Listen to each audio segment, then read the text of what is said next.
Hey everyone, today we're here with me, Paul, uh, Mike, Paymahn, and Adrian. So they'll introduce themselves as we go through the podcast, but today we're talking about modern monetary theory. And you are holding your mic close to your mouth because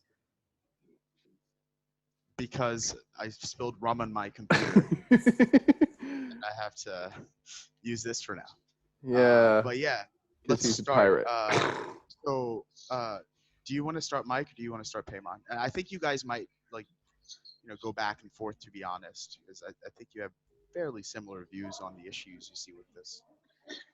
Sure. Are we, do you think it'd be worth going over like basics of it, or should I assume like a certain level of knowledge about? Let's let's go over the basics.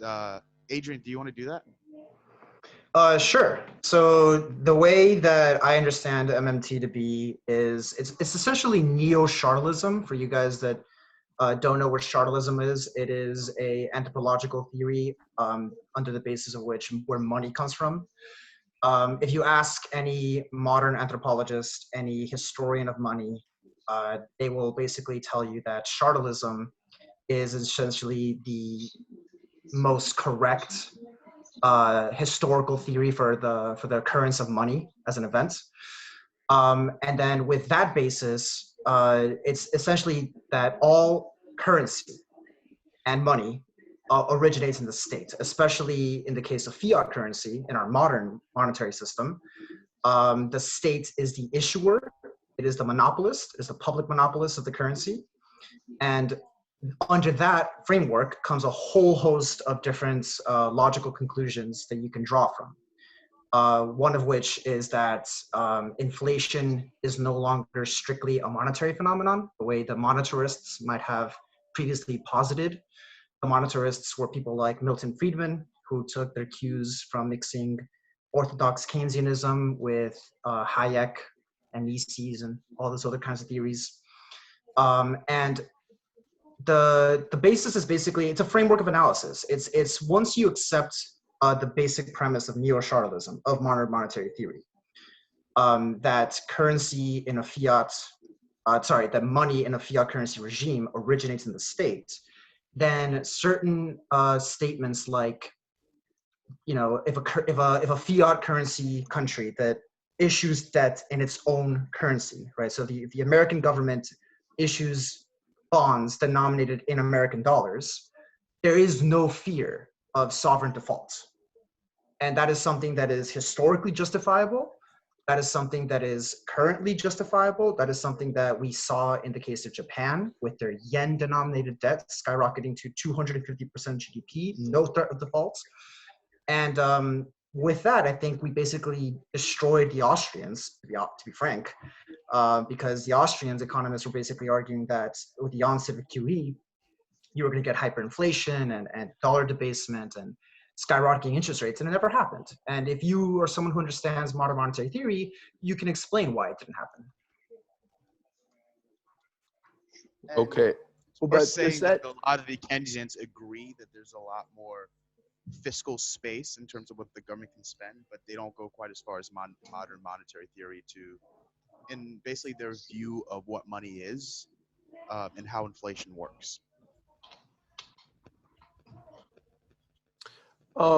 When you say sovereign defaults or like a nation state defaulting on loans, and how there's some state you could reach where that state, I guess, no pun intended, but there's a level you could reach where it no longer becomes a risk, and then that's historically back. Does the collapse of a sovereign count as an example of a default? Because historically that's in the end of all other. That would be a default, yeah, because the state doesn't exist anymore to pay its debts. So that's every state except for the current. Or like, it happens also with coups and stuff like that, right? Sometimes old bonds aren't accepted. Yeah, right. If They'll you just have the blank it collapse out. of the state, though, you have a lot more serious problems. True. Right. Yeah, so one interjection that I would add here is that an MMTer's theory of hyperinflation and the way they account for hyperinflation, historically speaking, is going to be always going to be distinct from the way most mainstream economists do it, because mainstream economists are still operating under the classical models that presents a loanable funds market, right? You have your P's and Q's. In this case, it'd be your I's and Q's. You have interest rates, and you have the money supply on one end, and there's some equilibrium value of interest rates from which the price of money comes from. But the problem with this model is that it really is only applicable to something like a gold standard, where reserves are indeed fixed. Or in the case of fixed exchange regimes with fiat currency, such as, for example, Hong Kong or Venezuela, which under their fixed exchange regimes, they are also reserve constrained. In those cases, then there is in fact a limited supply of money. It is priced in terms of the interest rate, and then the problems of inflation, hyperinflation, become much more prominent. In the case of free-floating fiat exchange, free-floating exchange regimes, the threat of hyperinflation is much smaller. In fact, we have never seen a case of hyperinflation. There's only been 27 cases of hyperinflation throughout all of human history. And about fiat currency's only been since the 1970s, right? Sure, and I was about to say, like, and the majority of them have occurred in the modernity, right? So the last 200 years. Although we did see hyperinflation. Wait, no, fiat currency hasn't just been since the 1970s. I think you mean like float, non-gold-backed currencies or currencies. Yeah, they got rid of the gold standard and Follow like the yellow brick 73, right? road. Yeah, but I think I thought that was fiat well currencies before that. existed before that, if I remember. Paper I think money the big did exist in historical- China. Paper money did exist in China in the 13th century, but No. it didn't really work out for more than a couple. They even had a couple printing generations. press. Okay, so I think we should just define what fiat is, and then we can all be on the same page. I don't think we all have the same definition Sure. here. Let's see Wikipedia. To me, fiat is a currency that only has value because the state accepts it for taxes. Yeah, pretty much. That's a good way to define it. I mean, I think the historical examples private, legal prior tender, to all of them being floating aren't very good. Like there's the continental dollar, there's the assignat during the French Revolution. Like all those hyperinflated prior to the current regime of everybody being fiat. Well, there wouldn't be you wouldn't call those free-floating regimes, though, because the free-floating regime has to be contingent upon a global monetary system, which What didn't is a exist free-floating prior. regime? No, I'm agreeing that. Yeah. What's a free-floating regime? So, for example, in Venezuela, officially speaking, the price of bolivar to dollar is officially fixed. We know that there's a black market rate as a result of that, but officially it is fixed. Same thing has happened in Zimbabwe in the early 2000s, right? And then a free-floating regime is basically the yen, euro, dollar. Basically, they just float with market prices or in foreign exchange prices. Okay. Edwin, we can't hear you. You got the rum mic. They're not backed by gold or tethered to another currency. Yeah. Okay, so a free-floating regime is a state whose currency is freely exchanged on the market. I guess Pretty the much. regime refers to the actual exchange rate. I was a little confused by that, but it says here is a floating exchange rate is a regime. So they don't mean regime like nation. That confused me, but when I Googled it, that's what it Got says. it. Yeah. Okay, so I don't know. I kind of missed the argument with how hyperinflation isn't a problem for countries that operate under floating exchange Didn't you rates. ask a question about whether money emanate? I feel like that's more fundamental. So your question was, does money necessarily emanate from the state? Has it always? Yeah, I don't think that's true. I'm going to call bullshit on that. Well, so the first thing you have to do is you have to just right from the beginning accept that mild inflation, right? So anything that's below, let's say, 20% a year is endogenous to market economies, right? So there is no such thing as a growing market economy that doesn't have inflation, period, full stop. Then once you accept that. Hold on. Has that always been true? Source. Has that Source. always been true? Yes, What's it's the question? That's a really bold assertion. It's historically been true, and the cases where we had deflationary spirals were the reason why we had panics. So like, for example, if you look at the Gilded Age of American history, where we had the gold standard from around 1870 to about 1913, 14, wherever the Federal Reserve was created, you basically had a panic of X year every 7 years because you would have deflationary spirals. You would have bank Still runs. have that though.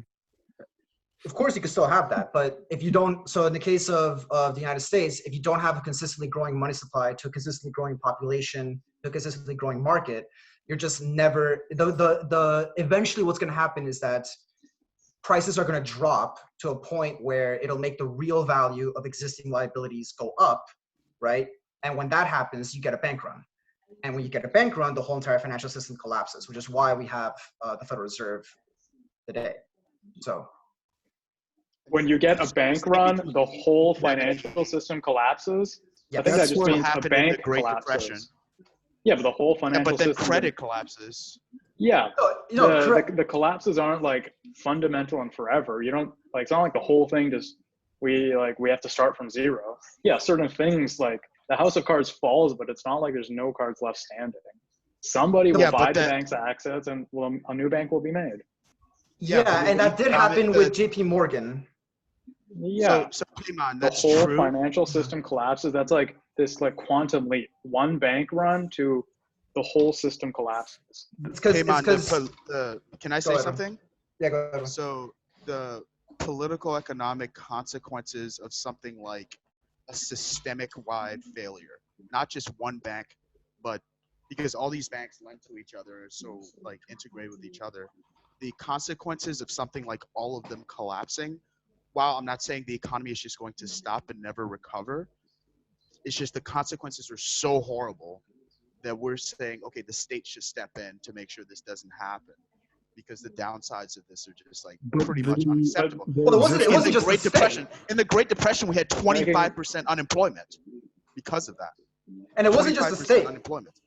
It wasn't just the state. It was actually the people who were asking for a central bank were actually the private banks. And the reason why was because they were saying, like JP Morgan, when he rescued the financial system in 1907, the panic of 1907, he basically said, this is the one and last time I'm going to do it. I'm not going to save you guys ever again. And the problem is that it's something that's endogenous to the system. So it's a feature of it. It's not something that you can prevent by any kind of notion of perfecting the market. It's something that That's is actually exactly what the Fed is doing by printing money. They're trying to prevent it. Yeah. No, because it's not a market. They're a monopoly. So okay, but now you literally have two contradicting statements, right? They can't prevent it. It's endogenous, and yet here they are trying to prevent it. Well, because it has to be They contingent. changed the system. It also has to be contingent on material So it's reality not- too. You know, a pandemic is not something that is a pandemic is an externality, right? So you wouldn't necessarily fit that into a model. Taleb not? begs to differ. No, but Paymahn, Yeah, I think what? you're no. So I'm saying it's endogenous to the system. So the Federal Reserve is taking actions to make sure the system doesn't function as it normally would. That's what you need to I wonder understand. what Taleb thinks of this. Well, I think that this is kind of touching on my main criticism of it is just that the Treasury bonds and the market there aren't, like, since the emergency actions for the financial crisis, like, it's been wholly distorted from the regular supply and demand of the market.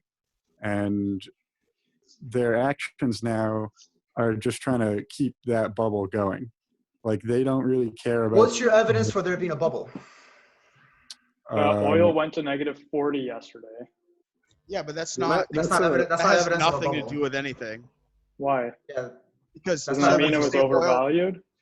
No. So what? When you Okay, say the oil housing goes market to collapsed in 2008. Isn't that an No, evidence oil of a bubble? oil going to -40 means that Hold the on, price of the oil oil- next month is Yeah. -40, which means there's Yeah. an No. oversupply. Yeah. To be clear, specific- what pay went people to store their oil. That's negative were futures contracts on oil, Right. not Yeah, oil Yeah, it's itself. the right? settlement date for the futures contract. Yeah. What happened with that was there's the futures contract, right? It's like, I'm going to pay you this amount for oil on a certain date. And you have to take delivery on that date. in Oklahoma, yeah. So there's a lot of people that were speculating on the futures contract saying, oh, oil's at a record low. I can make a quick buck if the price spikes up.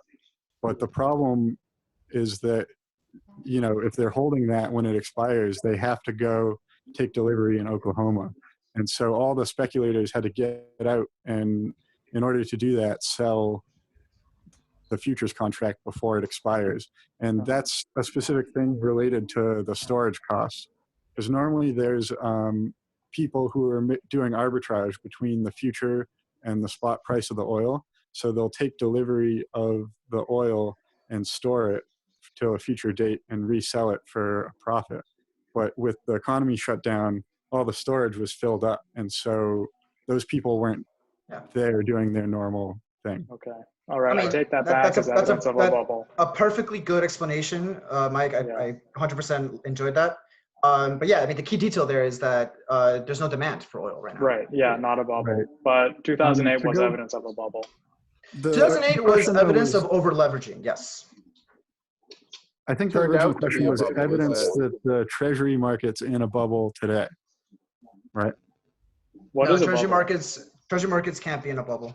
What is a bubble? Well, I think they can be in a bubble. What is a bubble? Do we know what a bubble is? So with a bond, right, the price of the bond is inverse to the interest rate, right? So if I'm trying to raise money for something and I'm going to try to raise money from Paul, right? I might say, Paul, can you loan me $1,000 and I'll give you 5% interest rate, right? And Paul might say, you know, I don't really trust that Mike could pay me back, so I'm going to hold out until he's willing to give me 10%, right? And so, okay, the trade goes through at 10%, and then I'm trying to raise another $1,000, and so I turn to Paymahn and I say, hey, Paymahn, would you give me $1,000 for 8% or for 5%, right? Oh, and you agree to give it for 5%. I'll give it to you for 4%. No, even better. So, Paul, do you mind putting a chart from trading economics of the 30-year yields?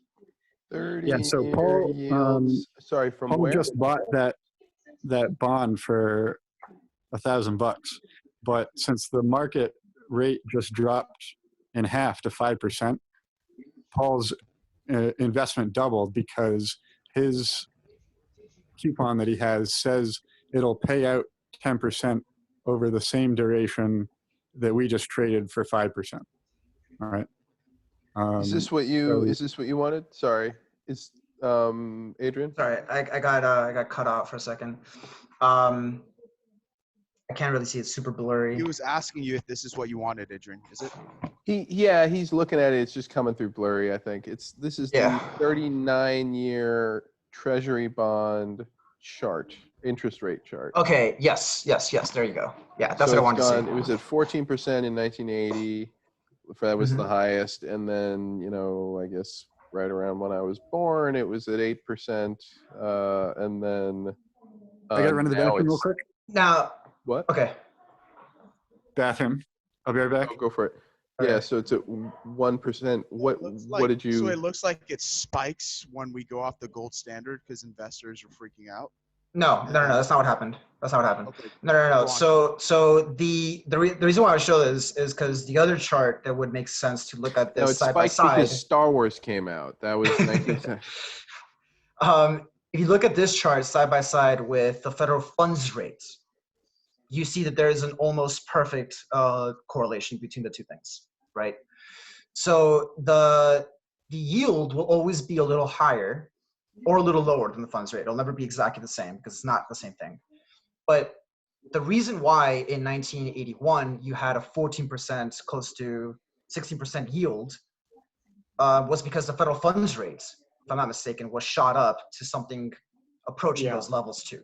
Yeah, Volcker raised the interest rates dramatically. That was actually a very, very famous intervention that he made. But underlying this was inflation. So inflation in the late 1970s reached something like 13%, okay? So when you have 13% inflation, and then the Federal Reserve is pushing interest rate, the federal funds rate way up, the result is high yields. None of what Mike was just explaining about how bonds work is applicable to the Treasury market. It's applicable for corporate bonds. It's applicable for individuals trading debt in between themselves. But when it comes to the Treasury market, it is not applicable.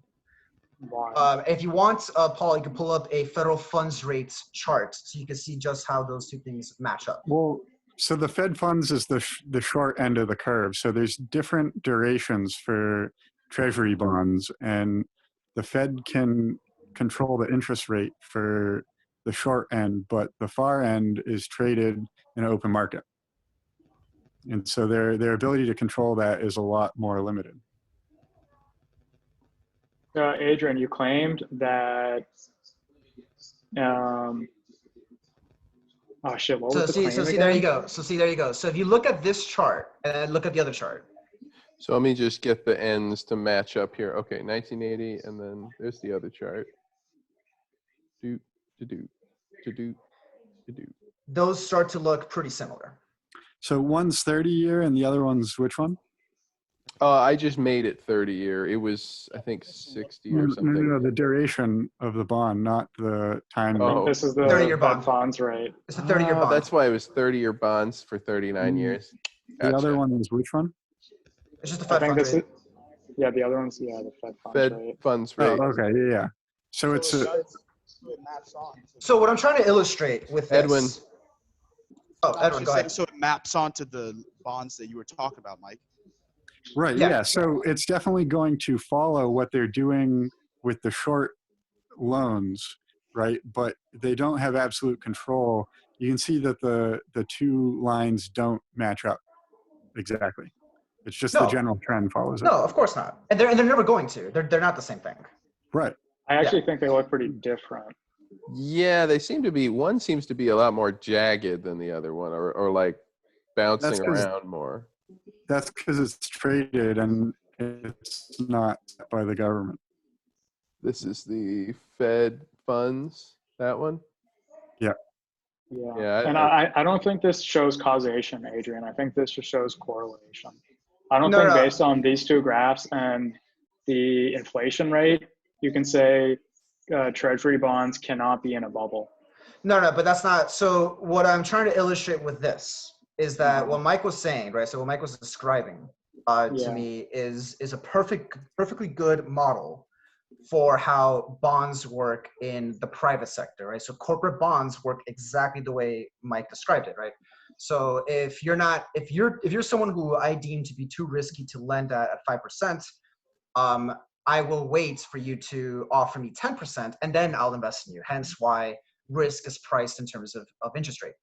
But the problem with that is you have to, if you try to map that same explanatory model with the Treasury market, it just doesn't work. It just won't work because in 1980 there was still zero threats of default, even though yields were skyrocketing. Why were yields skyrocketing? Because the Fed cranked the interest rate up. Because of Fed action, not because of sovereign default risk. So that's my point, is that the risk in the Treasury market is not defined by default the way it is in, let's say, the corporate bond market or just the retail commercial bank market. Can I just really quick? It's not that the risk isn't there. I think it's just not the whole story. Are yields going to go up when the chance of the sovereign defaulting goes up? Yes. Yep. Because they're paying you more to keep their loan because they're riskier To compensate for the risk. Correct. Yes. Yep. Okay. So it's a higher payout. So if I go to some state that seems like it's about to collapse or it's constantly on the edge of collapse. Yeah, you can look at Greek bonds in 2010 and you can see their interest rates. Okay, so high risk. Okay, cool. I think just sort of worth pointing out, I think one of the main objections people have to MMT is it sounds like a free lunch. Mm-hmm. And philosophically, especially for a lot of people who like really value work ethic, it's like, no, there isn't a free lunch in my life, and it doesn't scale. I think it's important to understand that that's not what the theory is saying. Like not at all, actually. He's saying And the it might- government's. Oh, go ahead. No, it might seem that way, but if you can sort of strip out the feeling that this is like some version of communism. Well, that's actually my worry is that the Right. meta theory here, the source of the theory, is that Right. they're trying to justify just basic ransacking of an economy, That's just the regular way source that of works. the But hostility. but And I the think- the theory itself might even be sound under some circumstances, like might even be valid, but it's art. So like you can imagine a big oil company coming out and saying, we have an environmental group within our oil company now that's going to come out and we're going to do all this pro environment stuff, where their statements that they're making are all factually accurate. Oh, if we can do this with petroleum, we can do. But ultimately, the bulk of the ideology being put forward is purely for PR purposes. So if I may You Let go me ahead. interject just super quickly. I do want to make a differentiation here between, I mean, it's hard to do this with anything politically related, but there is a distinction between just the analysis, like if you just take like an MMT framework, and then the actual prescription, right? So Bannon, Steve Bannon, for me, is someone who is an MMT-er from the right. So he's someone who's fully 100,000% understands MMT. He is an extremely adept, very, very politically skilled operative, in my opinion. But he's on the right wing, right? So I would oppose him on the politics, on the prescription, but he shares the same kind of analysis. And then on the other hand, you could have someone like Michael Hudson or I don't know, Bill Mitchell, who are both Marxists, and they adopt the MMT framework, particularly for their Marxist prescriptions. On the other hand, of course, you have a lot of Marxists who deny the MMT description because they have a different theory of value, right? They have the labor theory of value. They have a whole other basis for the commodity money. But my point in saying that is that you can accept the MMT basis without necessarily ascribing to the prescriptions of the advocates. Yeah. Like Mosler's prescriptions are pretty much, he's more libertarian. He's in favor of more lowering taxes. It's just he's a hedge fund manager in the Virgin Islands. Come on. Right. I guess I still don't really understand the prescription. Depends who you ask, Paymahn. Before we get there, we should talk about the Treasury markets, because if we don't get it, yeah. So I wanted to settle this, Mike. Actually, I wanted to put this. The evidence that I have that there is no sovereign default risk is I will take, and Paul, if you want, you could pull up a chart of Japanese debt to GDP ratio. This to me is unequivocal, ultimate evidence of what MMTers have been saying, which is that even in the case where you have substantial increase in the national debt, and we do it in a percentage of GDP. So in the case of Japan, you have 200%. It was 250 at one point. It was 200. Well, yeah, it's 250%. I think it should be now, but I don't know why the chart is only 2018. But regardless, Japan had a higher debt ratio than Greece did when its economy defaulted, right? But what's the difference between Japan and Greece? Greece can't print its own money. Greece has the euro. The euro is based out of the ECB, which is located in Geneva, not Athens. Yeah. The Bank of Japan, which is located in Tokyo, can and does print money. There you go, 250%. So if an economy like Japan can have 250% national debt to GDP and then also still have very, very low interest rates and very low inflation, your model needs to find some way to account for that. Because my model does. But if your model can't account for that. So does ours. Okay. So how does your model account for that? By printing I money. think that Isn't it? there's two things against Japan. The first one is that, it's always dangerous to draw broad conclusions from a single example, right? Mm-hmm. And the second one is that there's a little bit special situation with Japan called the yen carry trade. And because the central bank kept their interest rates lower than everybody else's for a decade, a lot of speculators do this thing where, like, if you're going to take out leverage or short a stock, and if you're going to do that, you need to be paying interest on the currency that you borrow in order to do that. And if you were to take your US dollars and exchange them for yen, which has no interest rate, and then you do your speculative position, you're not paying the interest rate over the course of your bet. And so that creates a lot of demand for the yen over those periods that's not necessarily there if everybody has super low interest rate.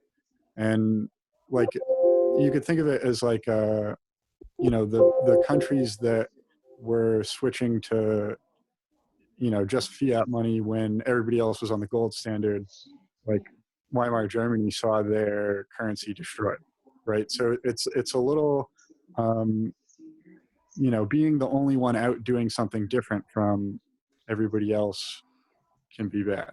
So I'm actually really Not happy you brought necessarily generally I'm- true that. I'm really happy you brought up Weimar, because the Weimar German hyperinflation situation, along with the Venezuela and Zimbabwe cases, are all perfectly explainable under the MMT model.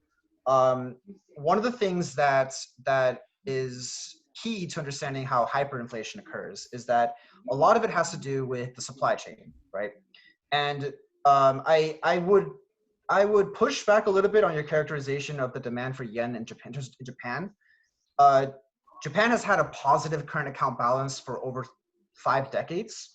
That to me would symbolize that there's quite a bit of endogenous support for the yen that is real. Like that's real demand, that's actual exports that are the country's, you know, that's real resources the country's exporting.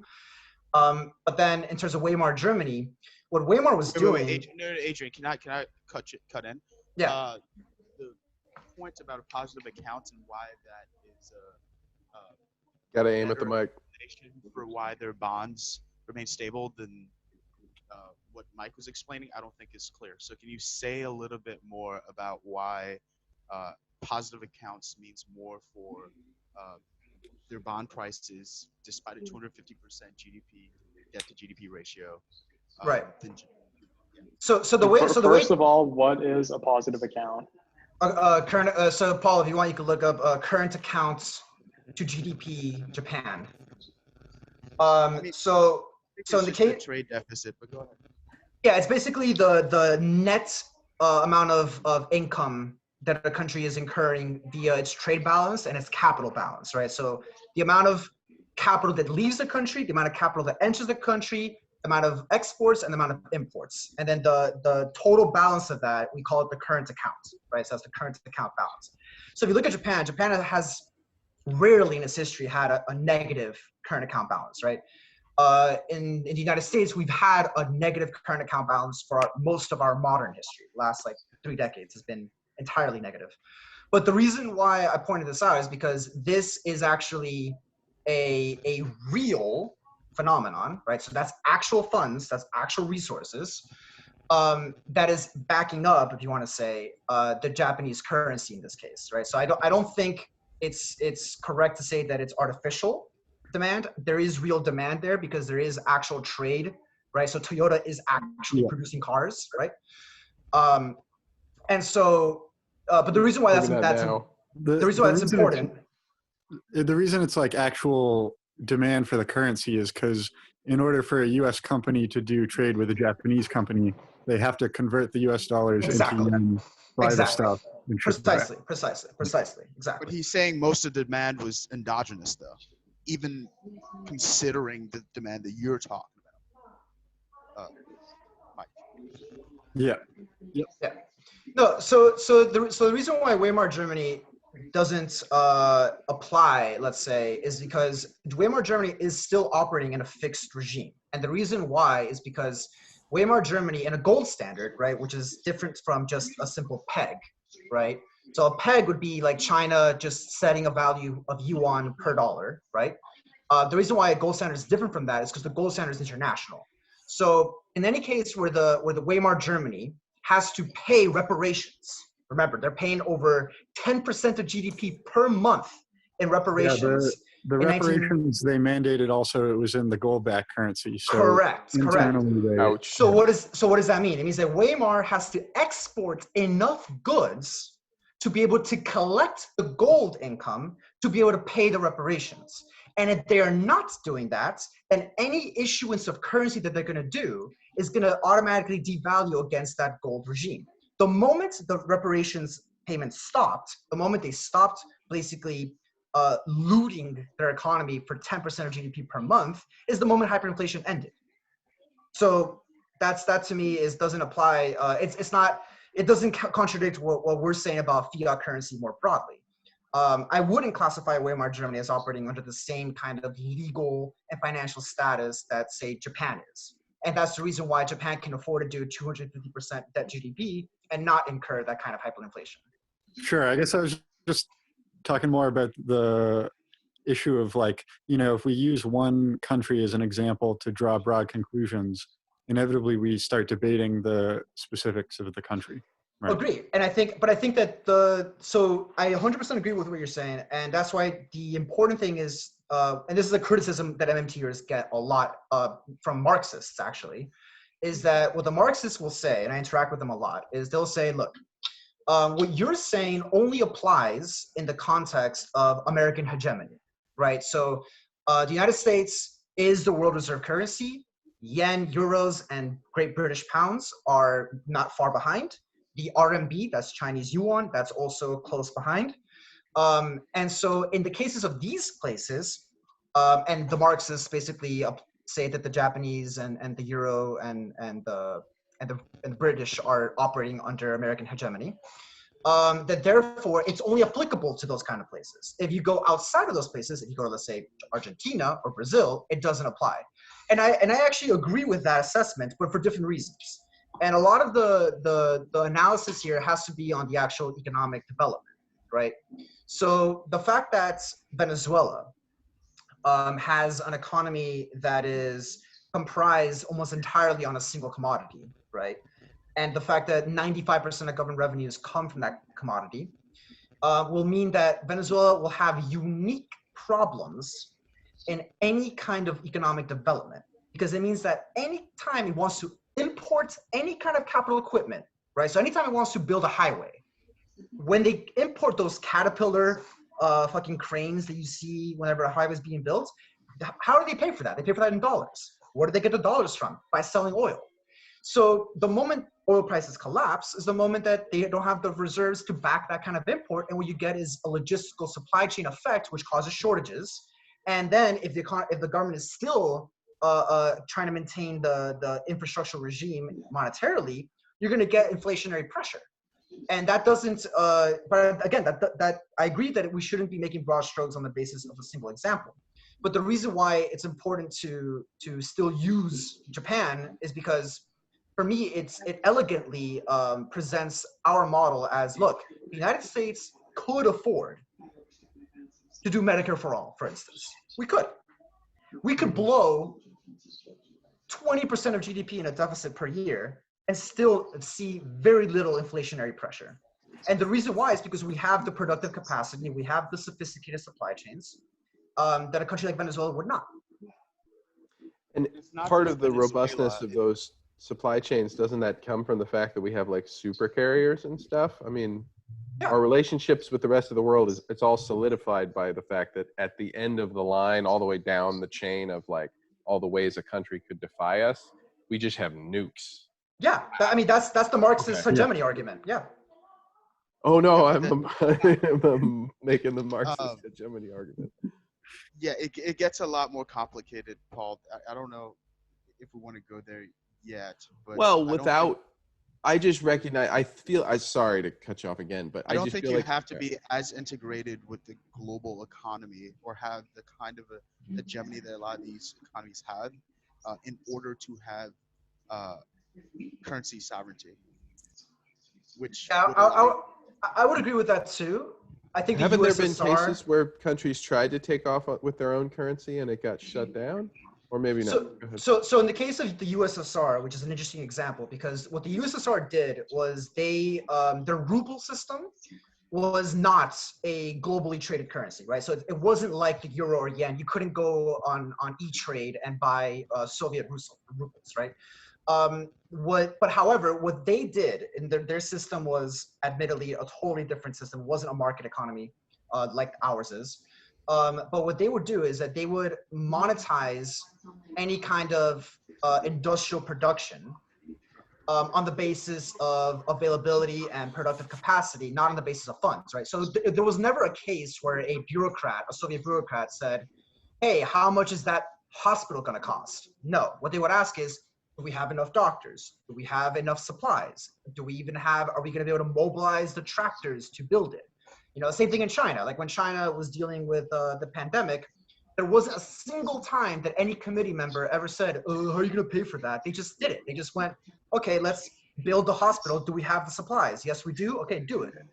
And I think in those cases, I think it's pretty clear that you don't necessarily have to have that kind of American hegemony. What are we trying to go somewhere right now, or are we just like kind of talking? This is Because I don't really understand. Yeah, if we're trying to like get to a conclusion here. Okay, Well, the conclusion here would be MMT is not as insane as probably 3 of the 5 of us feel. I think we are trying to be a little bit more specific there. So I have like an infinite number of questions. Hey man, ask away, man. No. But can we like lay out? I have so many questions.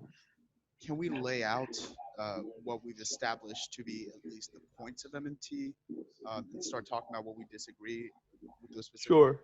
Maybe we can. Can I explain what I've understood? Yeah. Do it. Do that. Okay, I don't understand the theory.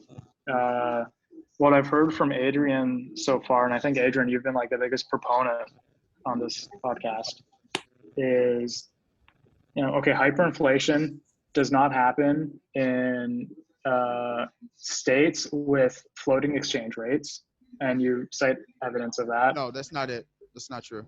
Well, he just nodded his head. Well, I would say yes if it's let me just finish what I understood. Sure. Yeah, and then we can just pick apart my understanding after, and then make some progress hopefully.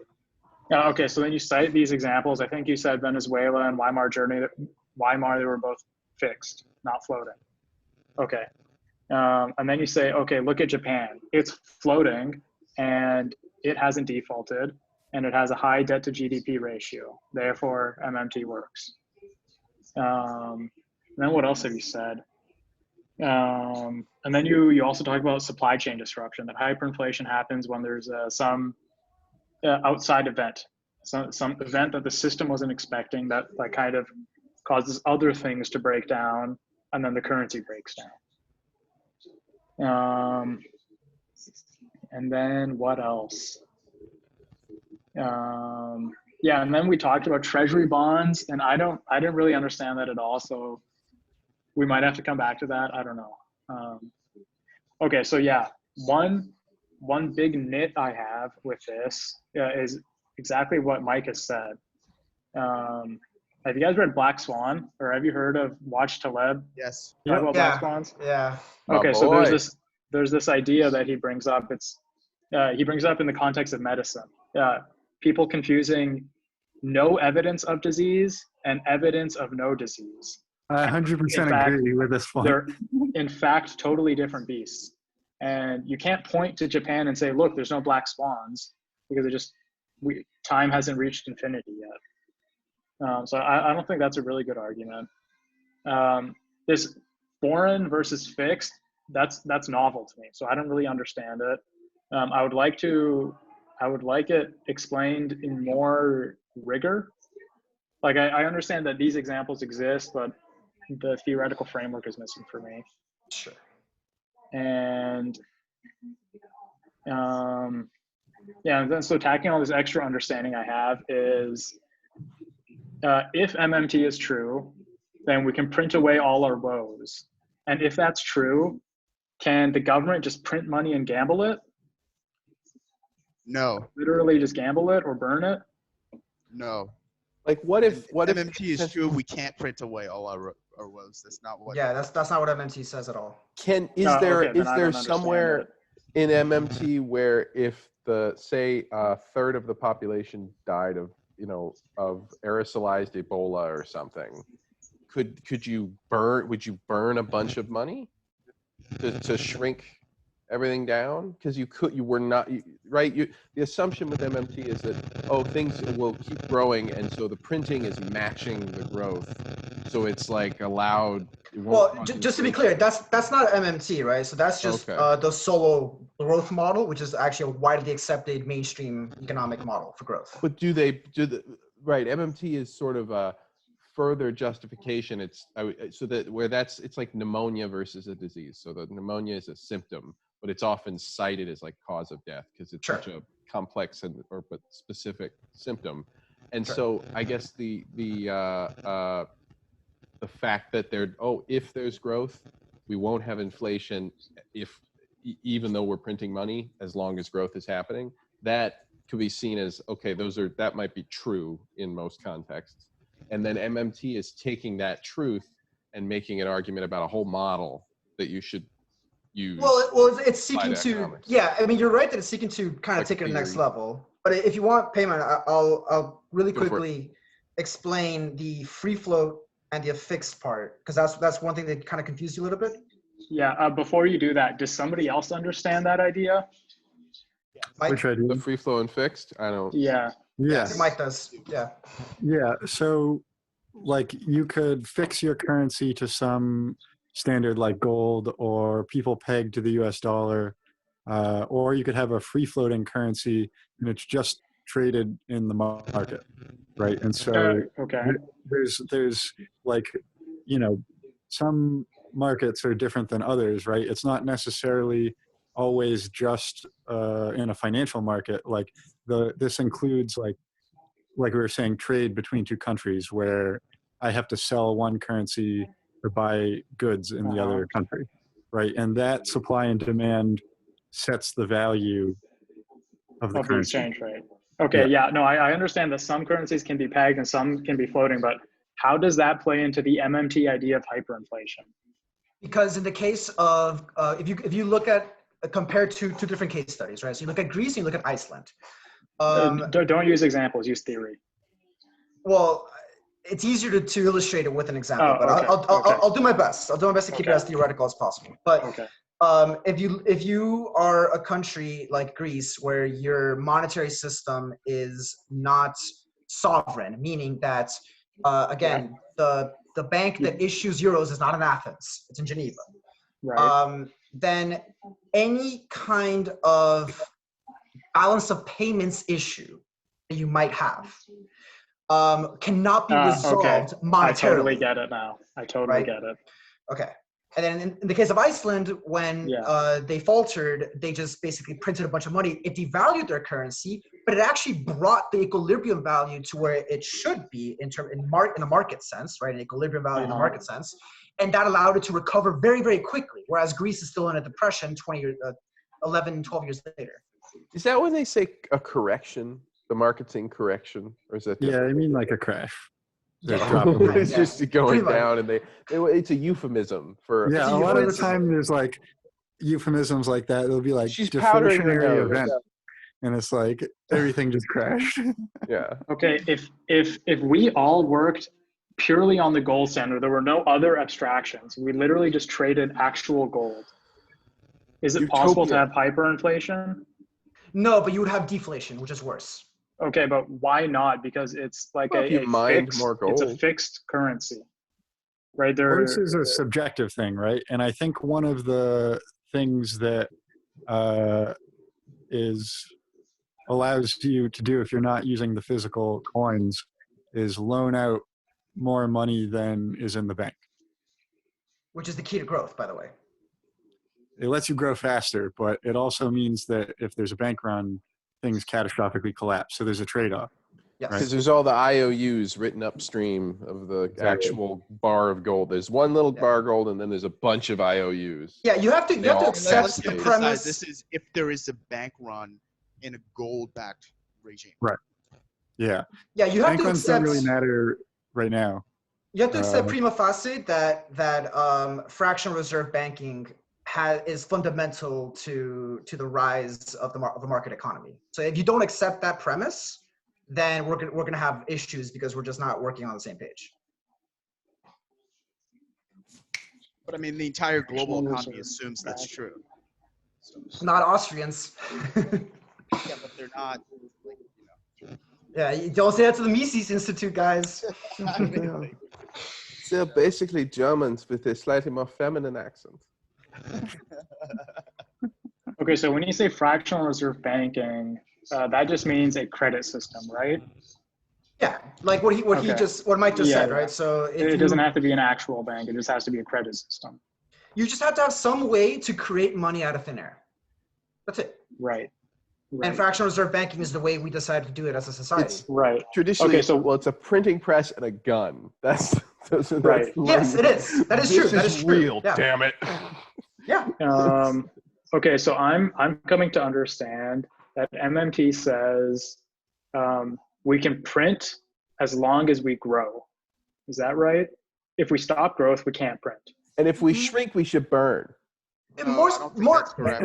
More specifically, I would say you can spend in deficit perpetuity so long as your productive capacity is able to back that. Okay, so if you are a But then there's a developing, ceiling to how much we can spend in deficit based on the Hopefully we don't productive turn off the capacity. economy anytime. yes, Exactly. The Yes. source of inflation is more to do with your productive capacity than like defaulting on Like something. if What like if you if, have if, a huge deficit and then rapidly, suddenly, your productive capacity drops? then you'll have Inflation. inflationary pressure.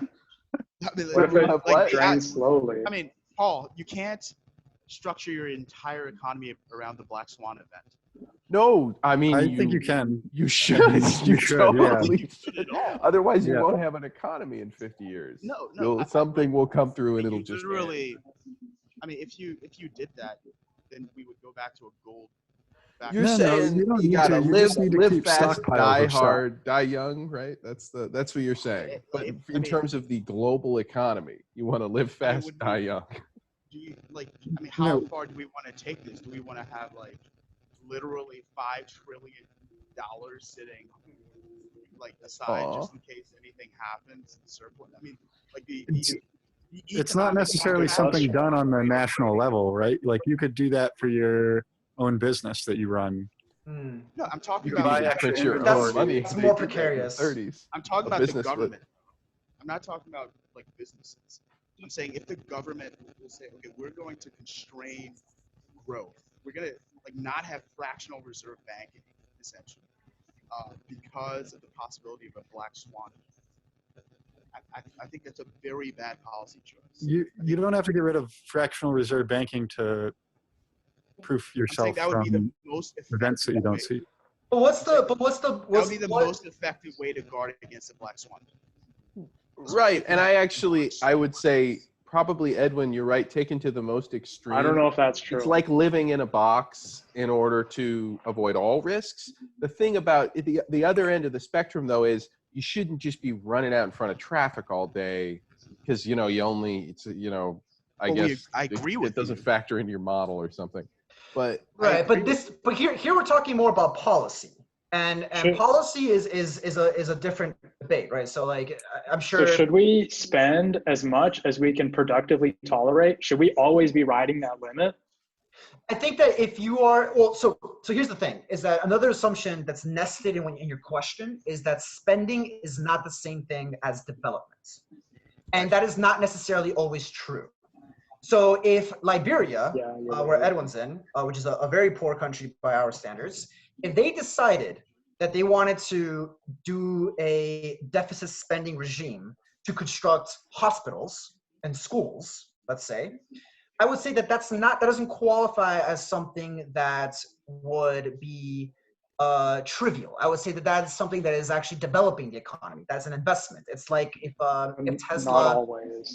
not always, but if You Tesla can have too runs- many highways or too many courthouses. Yes. or the Sure, school but- can have True. too many scandals, and then Sure, but putting that aside, the issue is, and this works in business, although I'm hesitant to make any kind of analogies here, but most startups operate at a loss, pretty much for years. I mean, Tesla posted a profit like twice or something like that in 2 quarters, something like that. and most startups also die. early. True, as well. That's also very true. But a lot of them And don't. horribly. And a lot of them don't. And a lot of them end up becoming massive, multi-billion-dollar. You say a lot. It's a That's a, small, like, vast small minority. fraction. Like Fair, such fair. a small It's percentage. like sperm, okay? I mean, Sure. it's really bad odds. I agree. I agree. But my point still stands that Uber can operate at a loss, right? For And now. nobody is necessarily questioning them so long It's as the they're same investing in themselves. Yeah, I don't think that's a The good same argument. Japan argument. I've Yeah. agreed with Uber a lot might of be arguments, but I don't not think doing I don't well think in the near private future sector one is because of good. Black Well, Swan. No, but it's the same to be clear, confusing absence of evidence and evidence of absence. Yeah, it's called the problem of That's not- induction. that's- I don't think you can easily escape it. to It's be like- clear, That It's pretty epistemological much. point is valid, but I don't think it's valid in this case. I just want to be clear on what exactly I'm arguing. This is about. the So exception.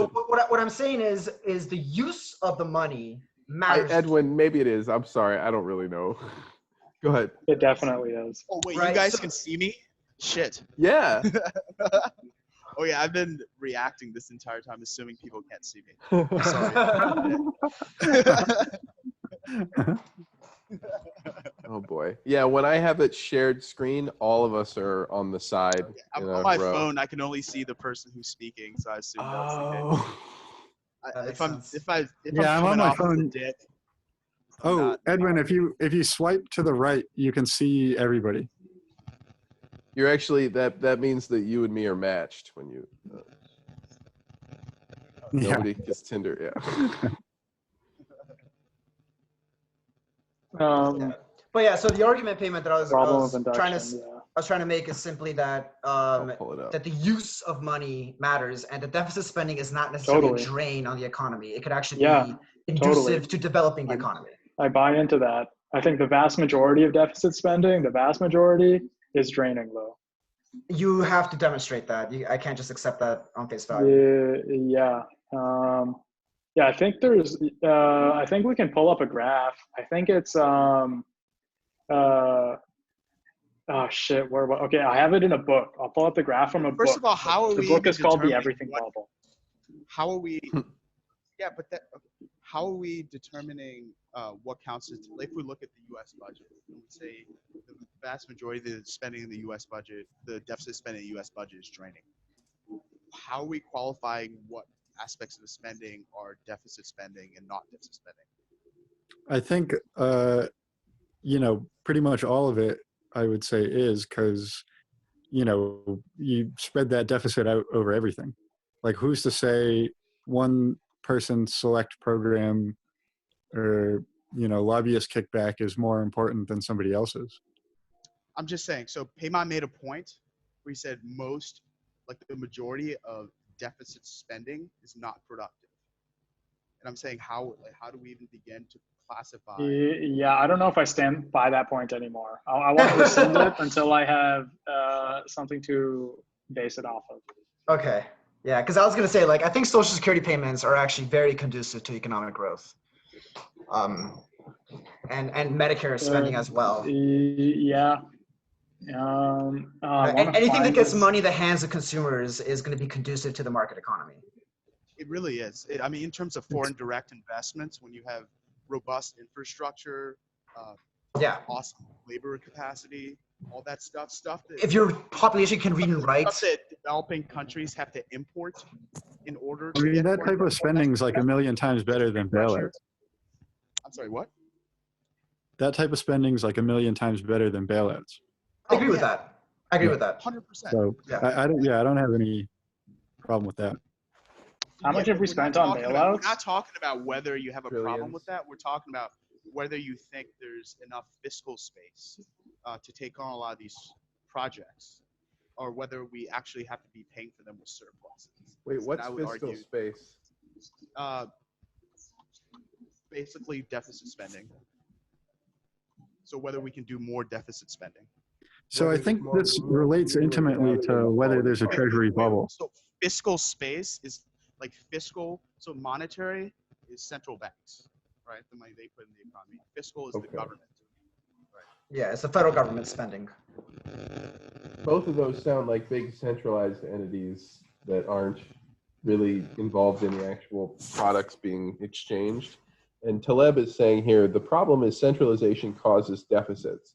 You can pretty much take that as a rule. Centralization lowers skin in the game, whereas when you have decentralized communities like in Switzerland, people are much more fiscally responsible because those who make decisions live in the community.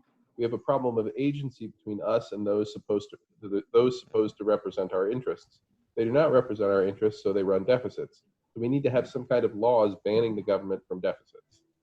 Yeah, Does that make Taylor any doesn't know what fucking he's talking sense to about you? when it comes to economics. like- I'm sorry. Think about that. Like think about what FDR did during the Great Depression.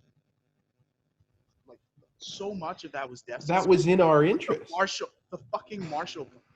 Of course, it was in our interest, but were we centralized or not? Like, Huh. that You can't could be- argue we were more centralized. Also, well, We're more I want to point out that Switzerland was one of the only countries in Europe to not enter the Eurozone. And that is a pretty significant thing don't they in have terms just of the a monetary giant? sovereignty. They have a pile of gold like the size of. I mean, isn't Yeah, I think Switzerland that is a figured out big why? factor. Their currency was gold backed until like 2005. And so they didn't want to join the Eurozone. Let me Is see. it with the fluctuations of? Well, the Eurozone is kind of imitating a gold standard, but let me see. How? Yeah, if you have gold-backed currency, how would you even join a system with a different currency that's obviously not gold-backed in all those other countries? I mean, I don't think those two Is that things are mutually impossible? exclusive. I think you just get this like the same amount in reserves. So if you have gold back in your currency, you get like a Okay, equivalent amount. Wait, of can we go reserves back in that to currency. sorry. the deficit spending for the US? Because I think that intimately ties into whether there's a treasury shortage. Because the amount that needs to be raised by the government every year by selling treasury bonds is related to how much Congress tax. So if they, like for example, if we have a $1 trillion deficit every year, they have to sell $1 trillion worth of bonds, regardless if there's the supply and demand out in the market to do that. And I Yeah, think and so that is- but Mike, in your model, how is it possible then that we still haven't had a single case of sovereign default in the entire 200-year history of the United States? Nukes. well, only until 1970 it was a totally different system. No, until the Also- 1930s. That was No, when we the gold got off the gold stuff standard in No, 1970. This is a misunderstanding. De jure, we got the off the gold Fed got standard in the it. 1970s, but effectively we got off the gold standard in the 1930s. As soon as we removed treasury convertibility, Follow the yellow brick road. as soon as we removed treasury convertibility in the 30s, we got off the gold standard for all What intents is and treasury purposes. All right, convertibility? 30s, 70s doesn't make Regardless a of big the difference for year. Mike's argument. Yeah, Okay. it's Well, just for because the there hasn't allegorical been- interpretation of 80 years. the what was it called again? The Follow the Yellow Brick Road. What's the movie called? right. Well, Wizard of there's Oz, one but it's The not. one interpretation of it is that that's supposed to have been some stupid symbolism for sticking to the gold standard, right? You know what I'm Right, talking about? What's but the regardless of the gold standard in the year that lions and happened, tigers like and bears? just Oh my. because there hasn't been a crash in the treasury market doesn't mean that there won't be. No, and I'll explain that that's not the argument that I'm making. So you're saying that But what does MMT do when there is?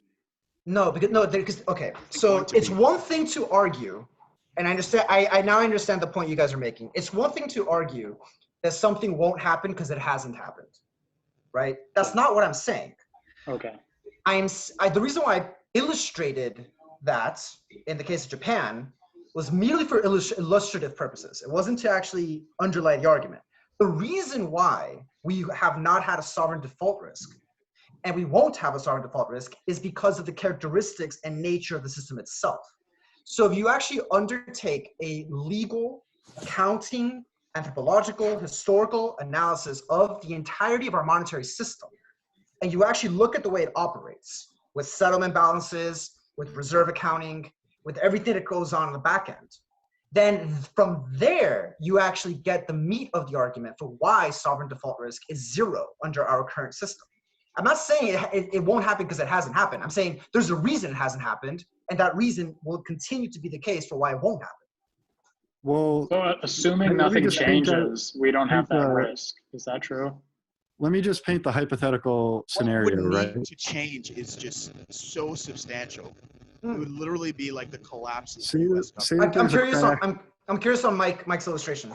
Yeah, so say that there's a crash in the Treasury market and the rate goes back up to 17% or higher, you know, the previous all-time max, right? Now we have a national debt that's in $20 trillion. And when we're issuing new debt on this deficit spending, we have to pay 20% interest rate on it. And the only way, like if the interest rate is larger than the amount of taxes that we're collecting, we can't make payments on the bonds. We're facing sovereign default here. And the only solution is to print money to pay off the bonds and Okay. devalue the currency, which makes everybody poor. Okay. So It's a huge disaster. there's a lot to unpack there. Number one, what would cause a treasury market collapse in your view? Black swan. Anything, yeah, any event that COVID. causes some leveraged fund to have to liquidate all the treasuries that they borrowed. What would stop the Federal Reserve from buying up all those treasuries? They say they're 30-year treasuries, and it's not the direct exchange between the Treasury, the U.S. Treasury, and the Federal Reserve. Like it's an open market. Yeah, then the Federal Reserve does open market operations all the time. So what would stop the Federal Reserve from buying all those dumped treasury bonds? So the Federal Reserve will literally buy every single 30-year Yes. bond at a discount. Paymahn, they just Yes. announced a $2 trillion QE program just last month. That's different from infinity. That's different from literal infinity. Yeah, I think that would maybe worsen people's Actually, confidence infinity in different from literal infinity. But anyway, the Treasury market, because if they can't take the yields rising and they have to step in to buy bonds to stop it, right? That's an indication that you can't pay your debts. No, it's Or not. it's an indication that you can pay your debts because you stepped in and Yeah, it's the exact opposite. They had to print money in order to buy the debt. They're printing the money anyways, but Mike. they're right, but like they're a monopolist. when This you is say not print this- money, these are not there's the not a same machine rules. somewhere doing this. They're changing a number, right? Right, yeah. Yes.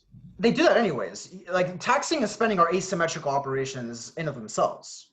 We spend before we tax. That follows from the Right. Chartist premise. Yeah, I don't have any problems with that. Okay, so I just if think we- it's not impossible that the Treasury market collapses. But you haven't satisfied my question as to how that would happen, and it matters I don't when you know say how. how that Everyone would else happen. outside of that closed loop of U.S. currency getting sort of back and forth exchanged between entities, everyone outside of that wanted to trade, wouldn't they lose faith in that system being able to continue to pay it? Why would they? But the system lose- is not built on faith in the first place. Isn't that what fiat is by definition? No, it's not. No, not at I think all. isn't the- It's not built on faith. That is a mistake. Well, The only okay, reason you It's think built faith on in me guns, getting- not It's, faith. yeah, it's built on guns. It is you That will faith pay your that you won't taxes kill in me? Literally dollars. needed Right. not to go to jail. but Isn't Yeah. that guns are- faith that you won't kill me? Isn't that faith that you won't wrongfully prosecute me? Right.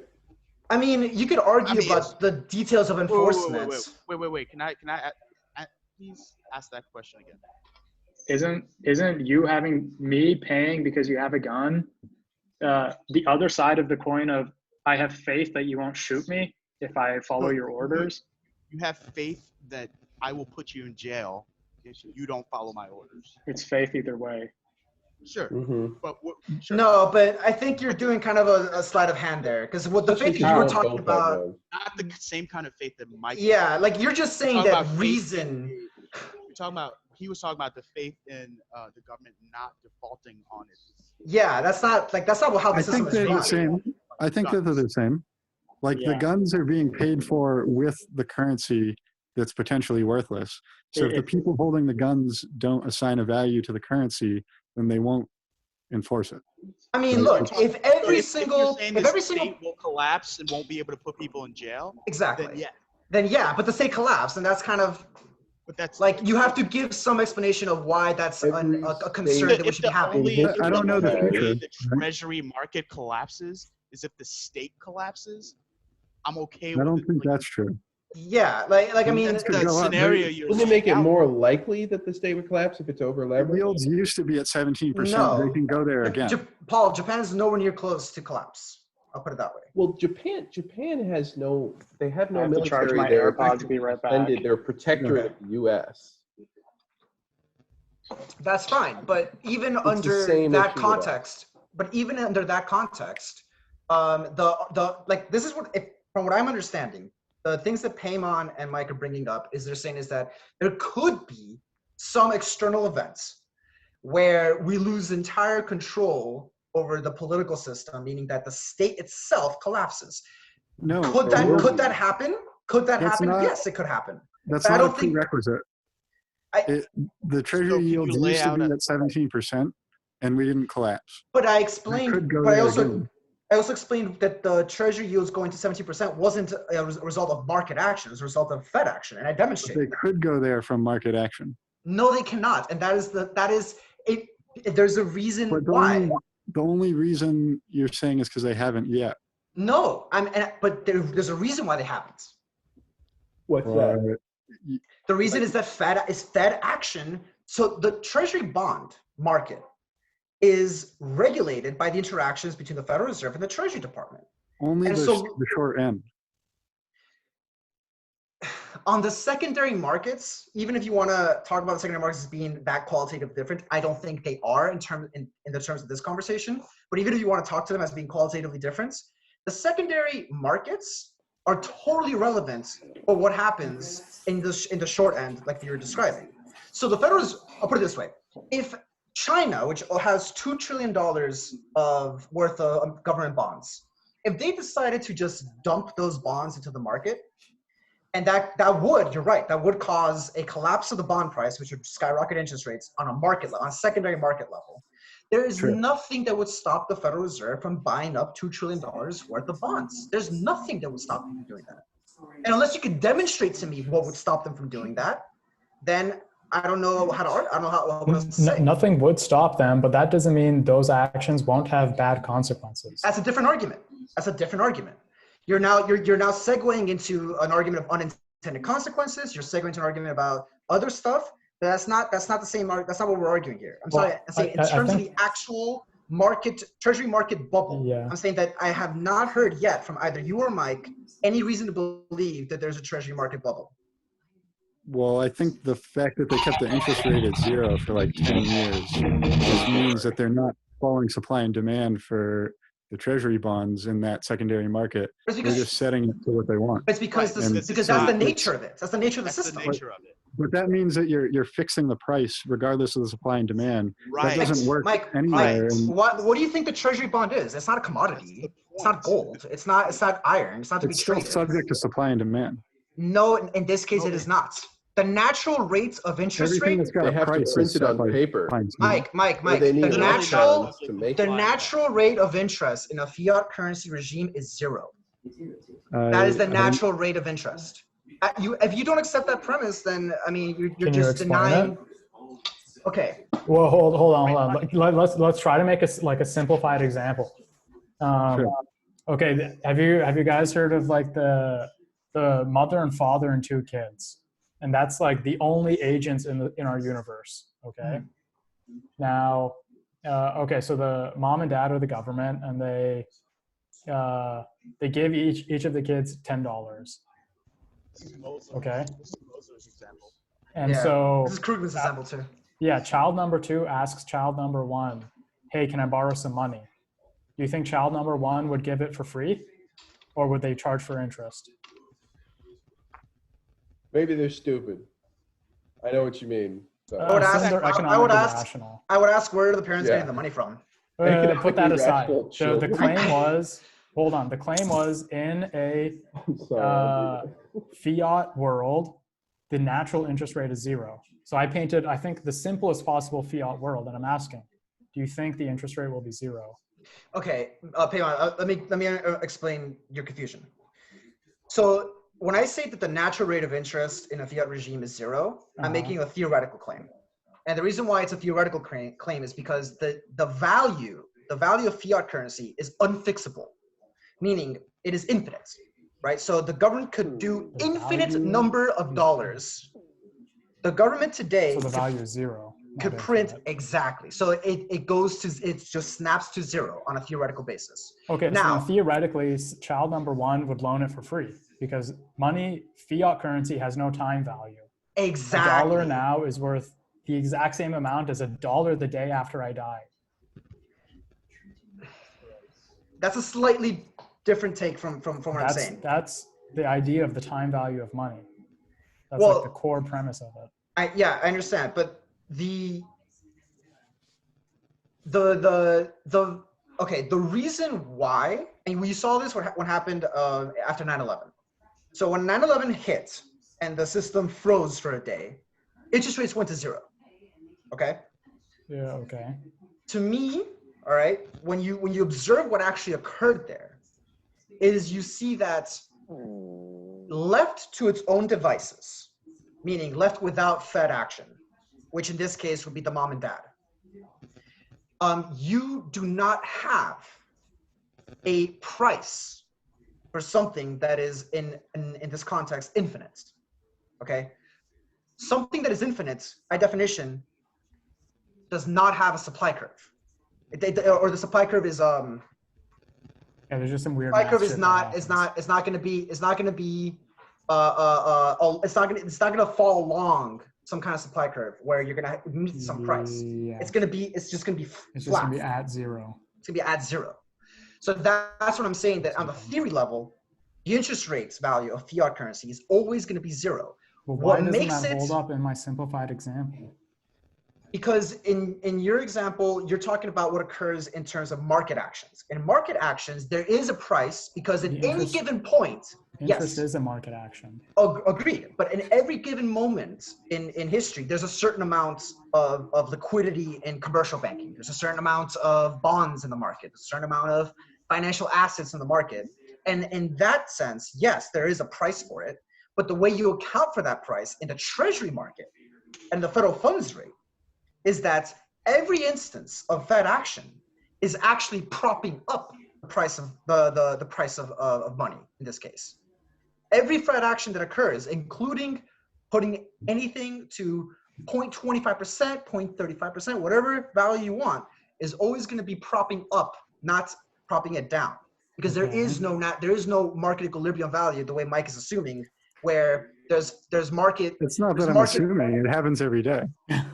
No, it I doesn't. still don't understand trade the why my bonds. example doesn't make sense. Where's the flaw in the example? Well, I just take issue with the fact that you weren't accounting for where they're getting the money from, because that to me is key in It's understanding fiat. why. It's fiat. Right. So they But don't have to get it from anywhere. It's fiat.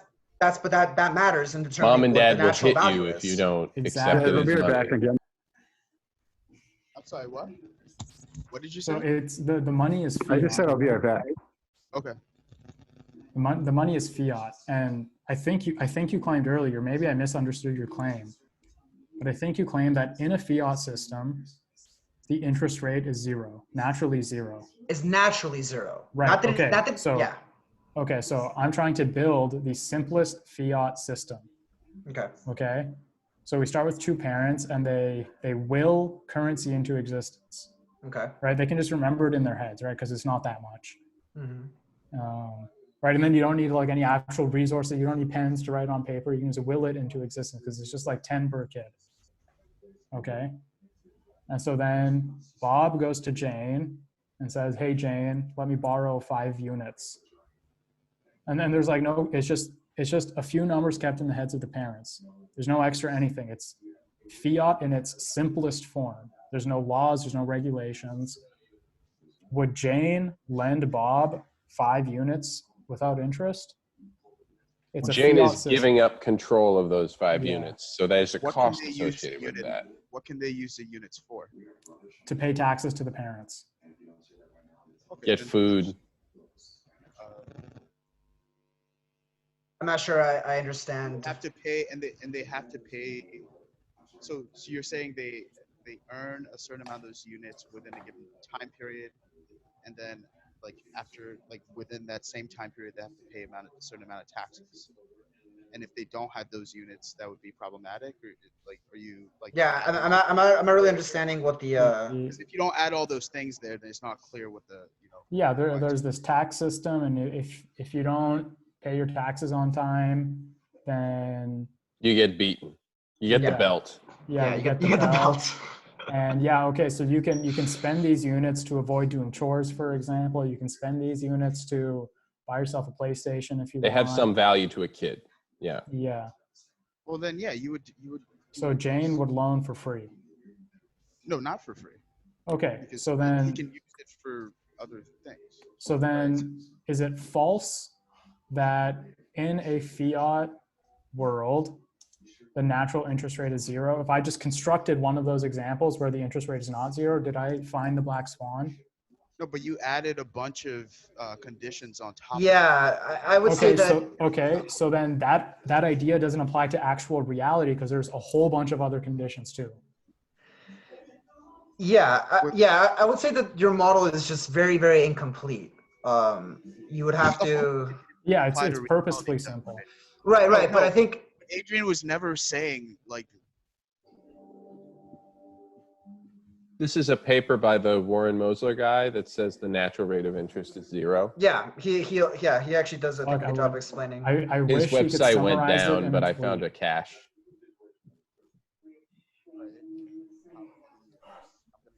The notion of natural or normal values and magnitudes is a There's recurring. no value to that. Is Until we Edwin? start talking taxation, et cetera, et cetera. Does that make sense? Edwin, hold it closer. What did you guys hear me say just now? Nothing. I didn't even know you were talking. Sorry. I didn't hear Jesus anything. Christ.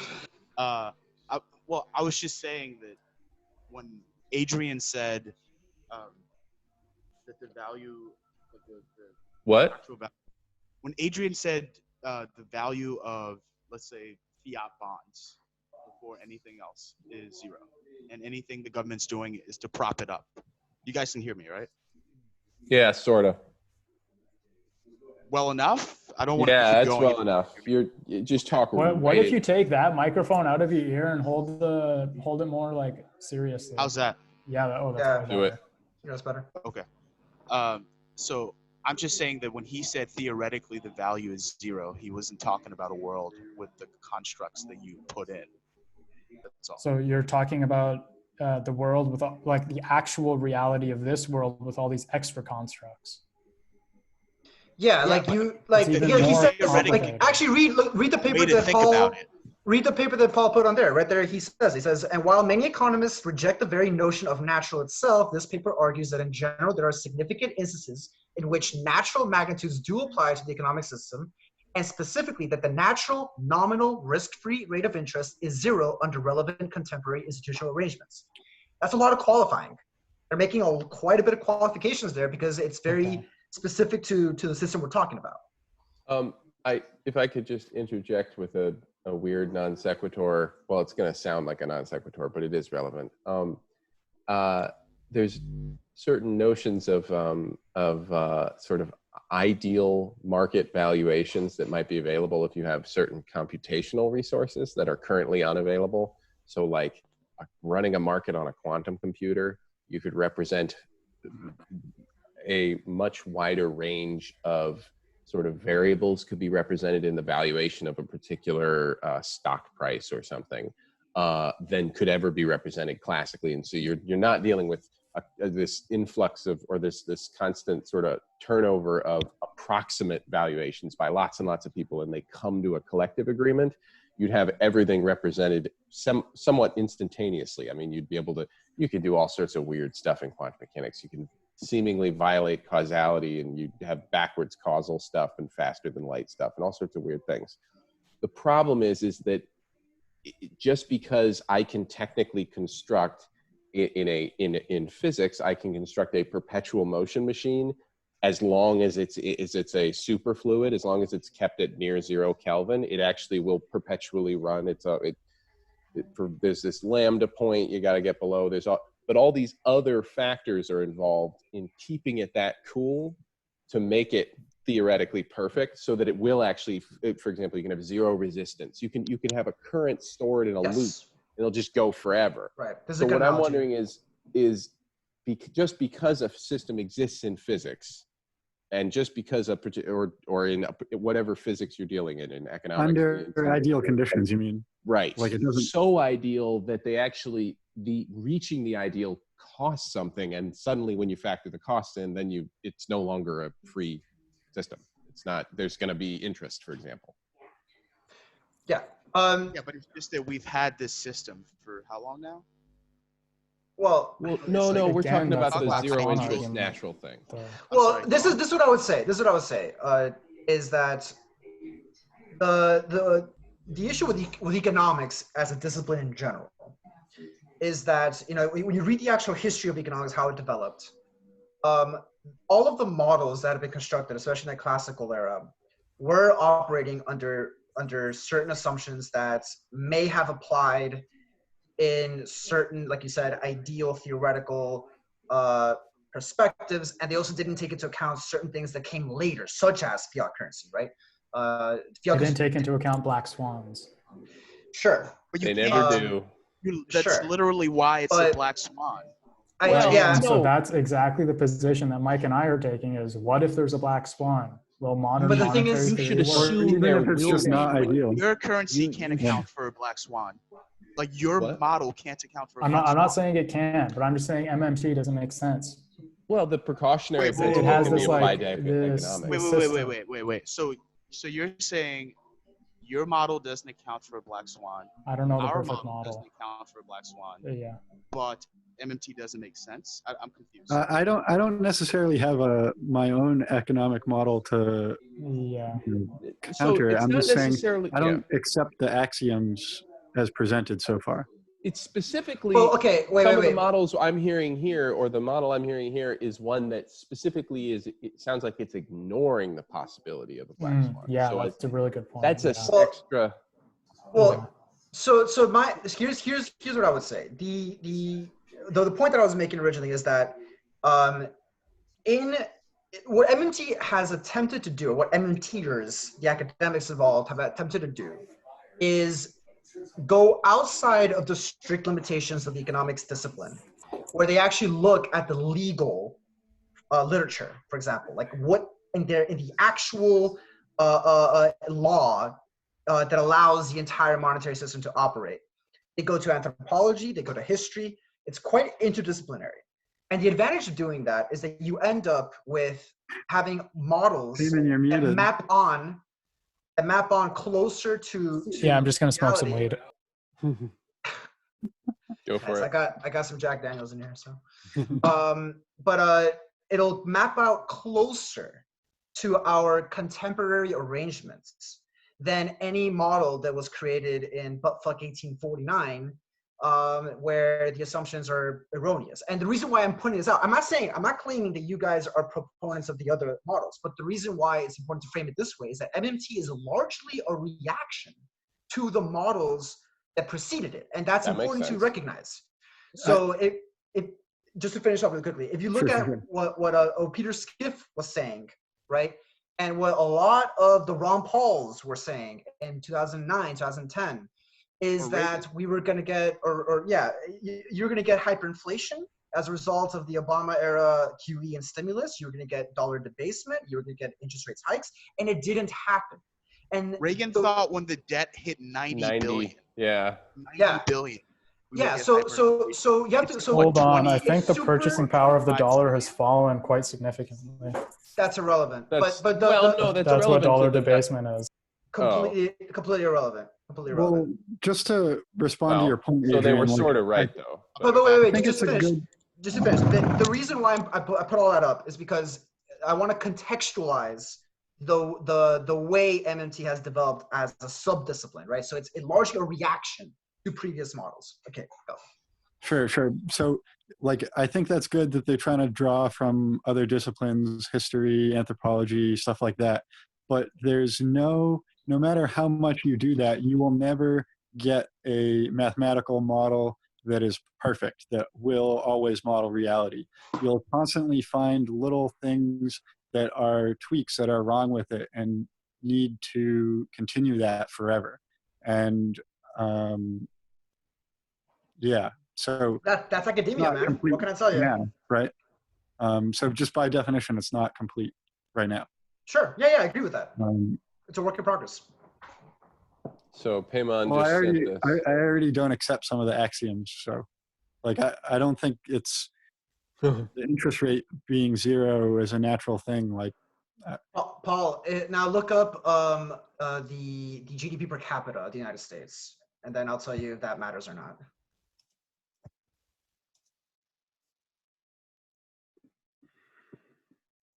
Okay, Yeah. I'm hearing two So- things.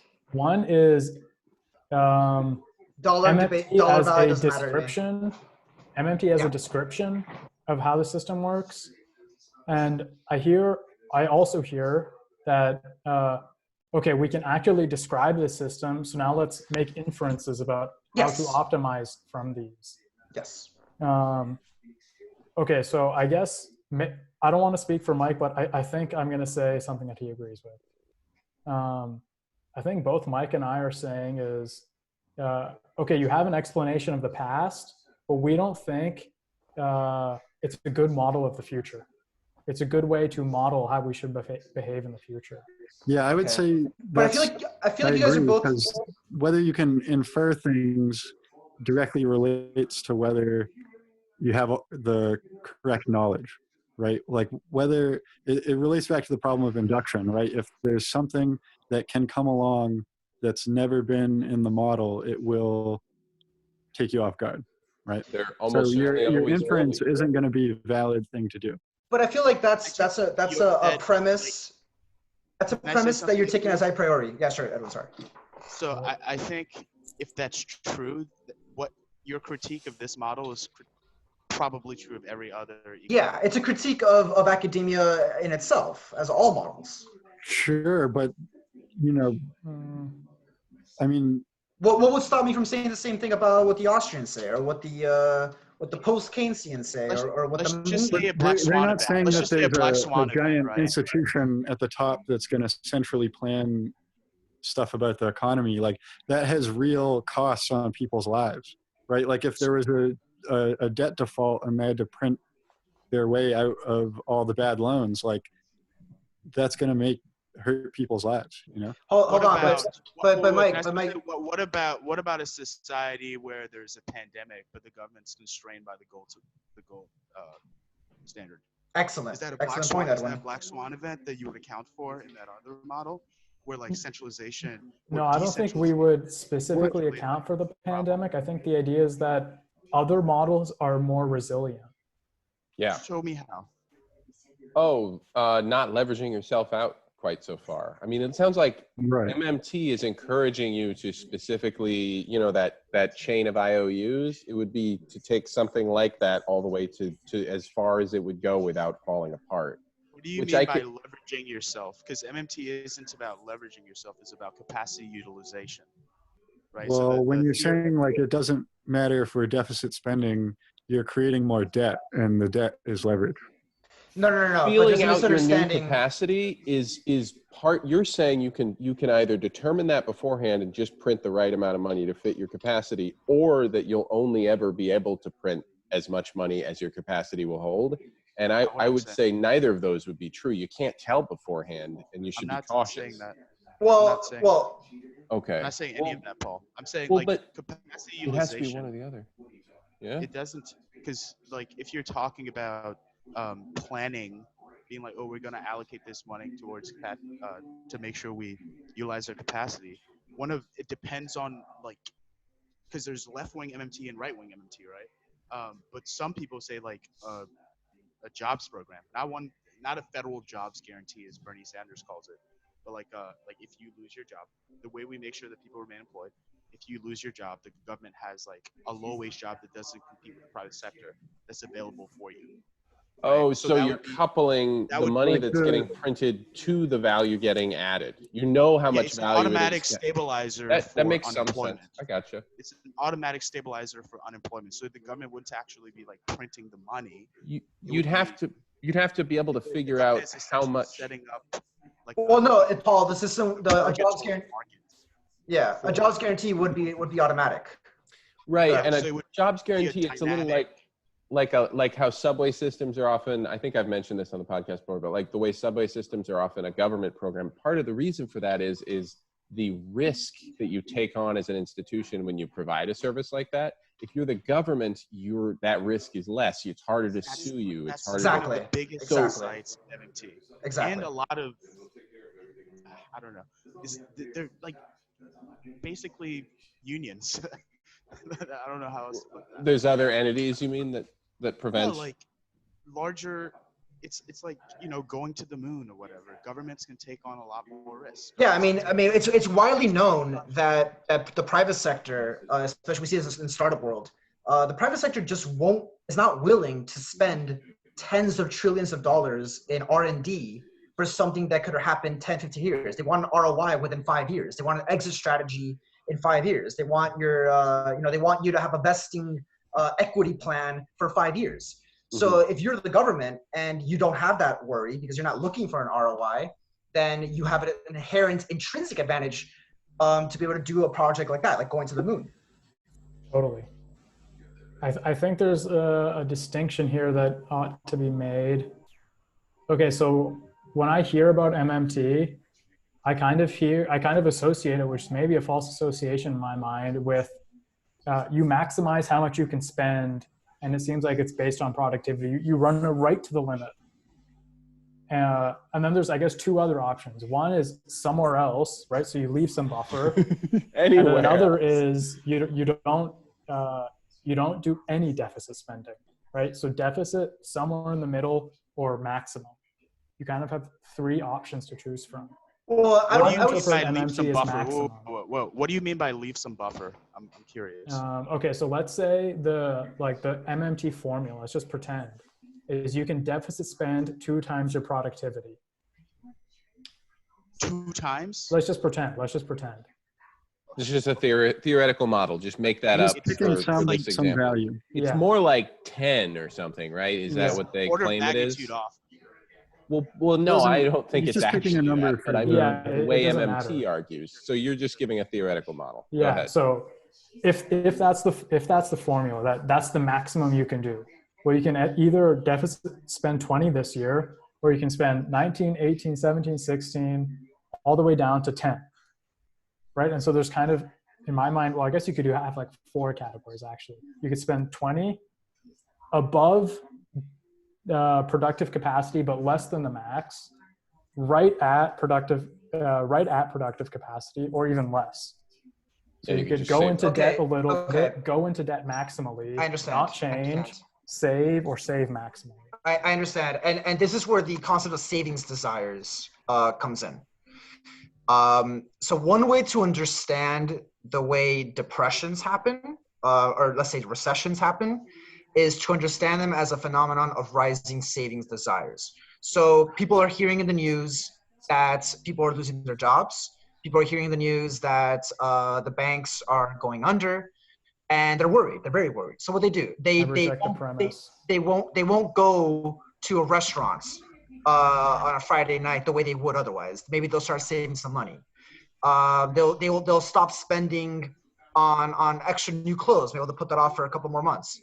If enough Are you people saying do it's that, just their fear that's causing it, and it's not that there's an actual lack of something? yes. In this case, it's not that there's an actual lack of supplies, right? It's not like the economy has stopped producing. Well, the supplies, in the case of the 2008 crisis, the supply would have been homeowners who were reliable and would have continued to pay for their loans, right? That's the supply that there just isn't. There aren't as many as we. Well, they would be the demand. Planning. The supply would be the actual homes. No, but there's loads of homes. They just sat empty and just rotted. I mean, Well, so this is actually an interesting point. In 1959, there were about 1.8 million housing starts. In 2008, Housing start. that's how many new houses were constructed. Okay. So in 1959, there were like 1.8, something like that, a million housing starts. In 2006, 2007, something like that, it was around 2.2 million, and we called that a housing bubble. So over the course of the population increase, you would say that the actual housing starts was not really the problem in terms of the bubble, right? So the problem wasn't the amount of housing constructed. It was the over leveraging. There's too But much debt backing up the real estate. In market. 1959, wasn't Oh, is that too when much the debt boomers bad? were just about, no, I guess boomers were sort of getting older.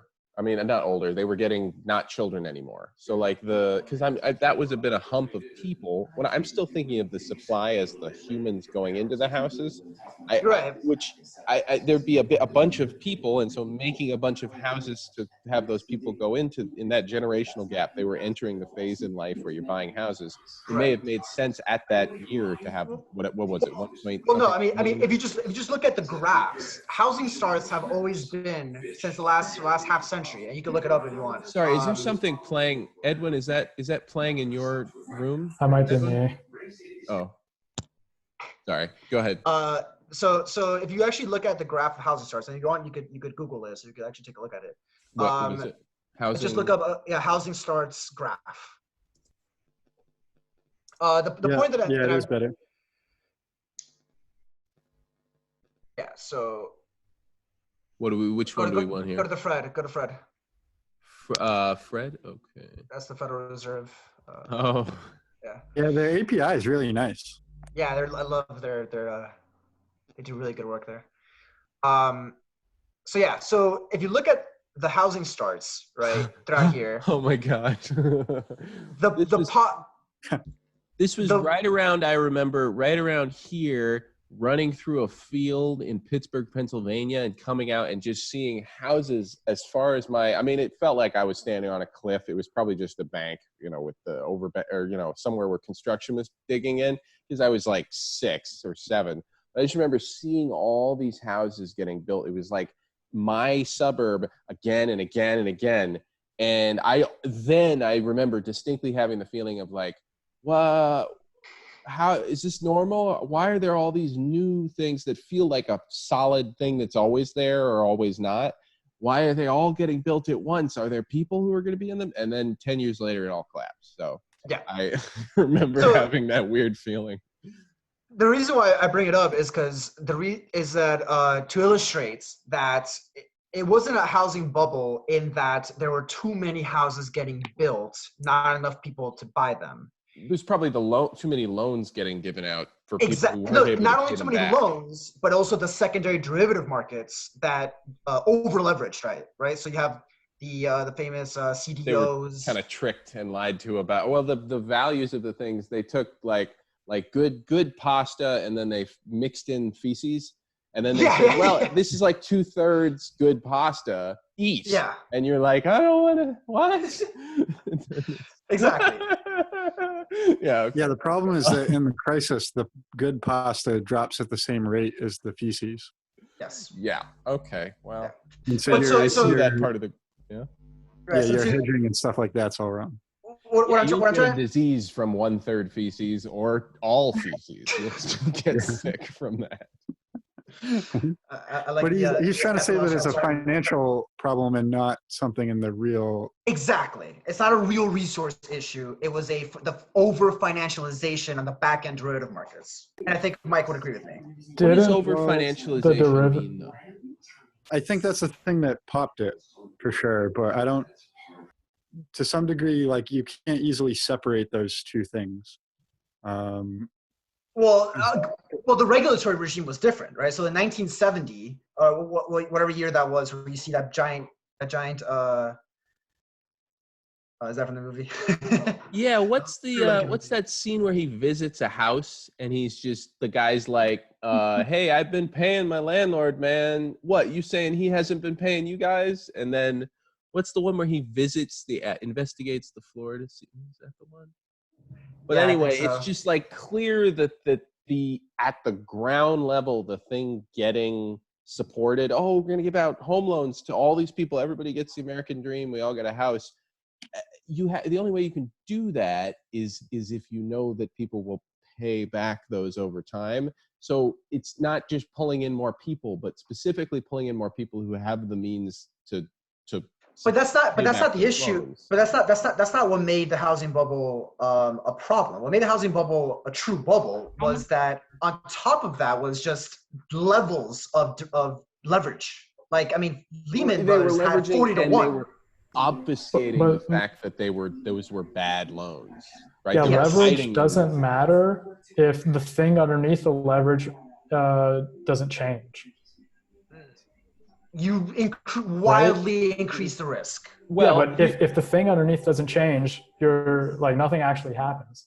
Sure, if, sure. If, I think though if in the you have housing 100x case, leverage and it changes 1%, that really magnifies problems. Yeah, I agree. So I agree we with did that. Yes. see this Yes. thing underneath break down somehow.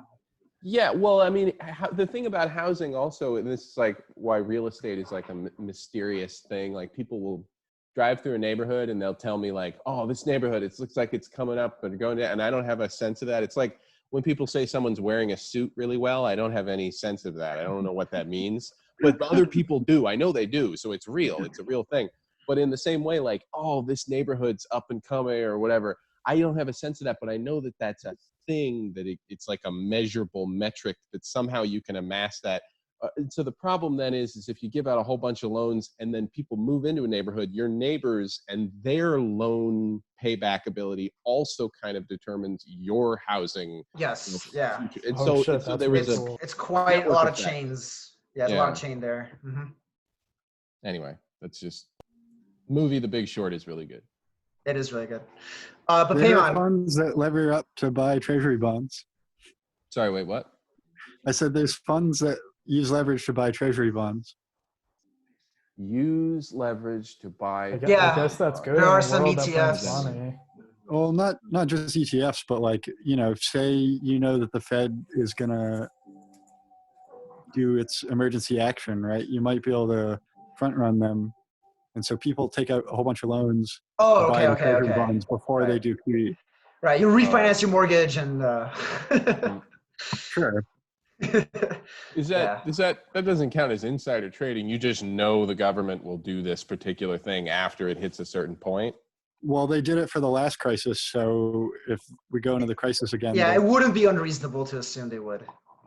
But Right. then if it's something you can assume, isn't there, and this isn't the problem of induction, but this is the there's the I don't know what it's called, but it's inductive. It's the fact that it has the word induction in it, but it's basically just the fact that if there's a loophole or if there's something in a system that can be exploited, if it's in a market, someone will already, the market will become a system Efficient where you market can't- hypothesis. There you go. There. Yeah. Which actually probably isn't. I would subscribe to Yeah, the I don't weak really efficient subscribe to that market one. hypothesis. Neither. But it would basically the idea is that something, if there's something that everybody knows, then it's not something you can make a profit off of in the near future. Yes. Yeah. That makes sense? Yeah. At least it Yeah. seems like that's the case. I feel free to disagree. I'm not well versed in these things.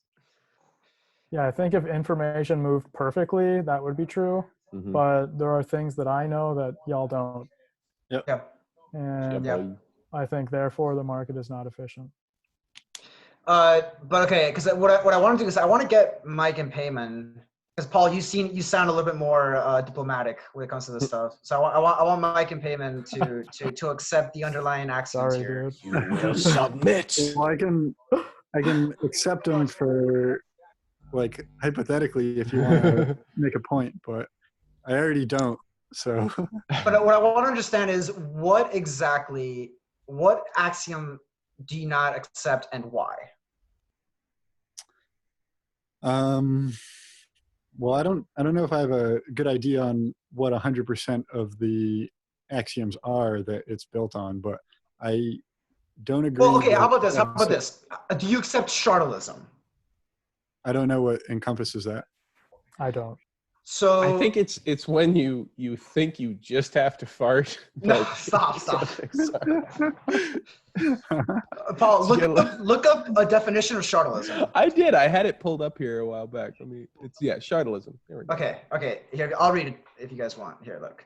All right. So it's a theory of money that argues that money originated with states' attempts to direct economic activity rather than as a spontaneous solution to the problems of barter or as a means with which to tokenize debt. And that fiat currency has value in exchange because of sovereign power to levy taxes on economic activity payable in the currency they issue. Do you accept that premise? No, I think Okay, there's so that more to explains I don't know if the I do problem. either. I think it's an inversion of the regular the history we all know and when you first learn about money.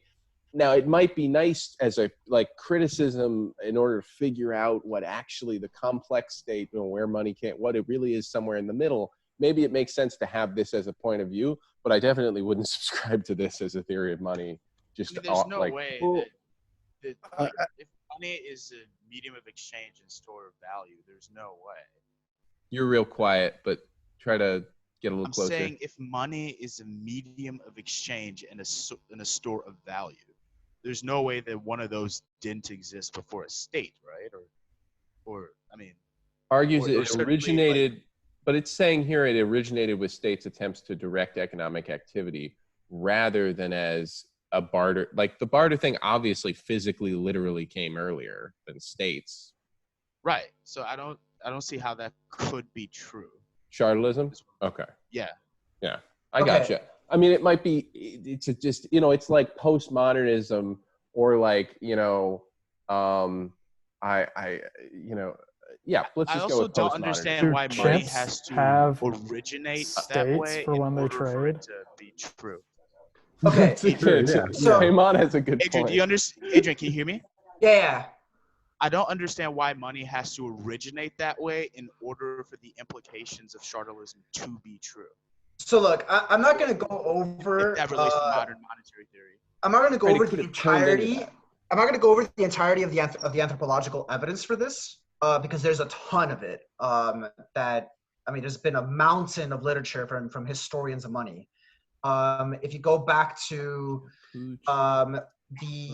Pompeii, Money. one of the Prostitution among animals. Capuchin monkeys will transact sex for money. Even if you give them coins and they're little coins that they can't eat, but you give them food for the coins, they'll exchange sex for the coins. Yes. And you then have to give them the coin first, and that's Right. the spending. So the point is that when you have, for Doesn't example, that refute the whole idea of chartalism? Isn't no, it doesn't. Black Because Swan? Okay. no, Well, because one if of you in that very example, the giving the coin to the monkey is the act of spending, and the basis of chartalism, or more specifically neo-chartalism, is that the expenditure of the state is what brings the currency into existence. So the currency does not exist. So I'll put it this way: the dollars that are taxed did not exist prior to the spending or taxing itself, right? So the dollars have to come from somewhere first, and the way they come into existence is by the expenditure of it. There's anthropological evidence that the British did this in when they were trying to get the people of Botswana. I forgot their tribe name escapes me. Okay. But In basically- Guam and Micronesia, they have a money system here where they have giant donut-shaped carved discs of calcite, which are 4 meters in diameter. That sounds And they're so usually too large to move. And so buying something with it just means you agree that that's yours now. And then they don't move it. It just sits there. That's very Anyway, funny. carry on. Go ahead. But so the way I would frame this is like, if you imagine like a sports event, right? So they issue the tickets first, and then they collect them. They don't collect them first, Right, right? that's the I don't think bootstrapping of an economy. chartalism mentioned that, did it? Well, chartalism is the underlying theory, but like if you have in MMT is more specifically. Hold on, can we go back up? He argued Oh. that the state could create pure paper money and make it exchangeable by recognizing it as legal tender, with the criterion for the money of a state being that which is accepted at the public pay offices. Yeah. Okay, but I go ahead. don't understand why that has to be how money originated in order for that to matter. I mean, it No, no, isn't. no. But So money could have originated with barter and everything. And I could that see how just it could turn into took on that a function. different thing. Like, why does that matter in order for? It matters because the premise Because of it needs a MMT. story. The premise of MMT is that the originations of the currency come from the expenditure of the state. Okay, and if you don't accept that premise, right? If you think currency Definitely came from not. something else, some Well, other when we reason. were on a gold standard, that was direct refutation of this idea, isn't it? I mean, No. in dollar Not? bills, on dollar bills, they have all that Masonic, I mean, like stuff that's Yeah, supposed to they evoke do. It the says sense Federal of Reserve greater notes. than your. No, they say in God we trust, No, and then but they what have if- the what Eye if of it was Horus or just- whatever. Like, Yeah. what is that? Yeah. So and like, I What mean, if there were it's just like any every local appeal currencies? to something above. What? So I'm reading this book called Seeing Like a State that's really interesting. And one of the really interesting things is how states got people to standardize things, standardize measurements, standardize weights. Like in forestry, for example, standardizing like land use rights across forests, like how you segment it. And all of those things had different implications for different people who lived in different smaller, like micro societies that had different ways of dealing with this. And some of the implications were good, and some of them were bad, depending on your sociological standing in that society. For example, the feudal lords lost out a lot to standardization of weights and things like that. But why couldn't it be that you had, like, without states, just local? I mean, I don't even know what you would want to call a state, but just local, like, communities, let's call them. People who live very short lives, whatever, but they still have some medium of exchange. That's And not what the what. state comes, right, Mhm. consolidates all of that and does all of the things that you say happen, by issuing their currency, etc. But they don't have to have happened Before at the very that, there was beginning. still a Right. store of value and a medium of exchange. Yes, Gold. yes. Yeah. But So the I'm basically argument. making the Jordan Peterson argument about Christianity, but for money. That's what you're. What? What is No, the he's Jordan? saying Okay, no. What if all I put these my foot down. stories are? Yeah. Oh, the stories existed before they showed up in the Bible.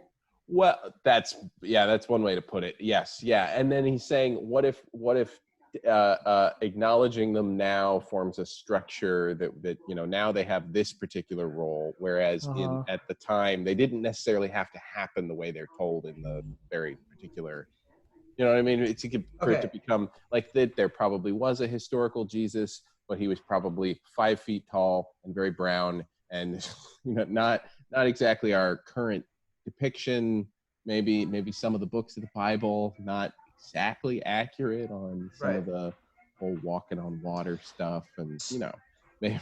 If you want, you can put aside the historicity for a moment. There is evidence of Charlism historically that I could send you guys later, but you can put that aside for a moment. Do you think that evidence is totally compelling? Do you think that evidence is enough to leave no doubt for other possible paths? No, because anthropology doesn't work that way.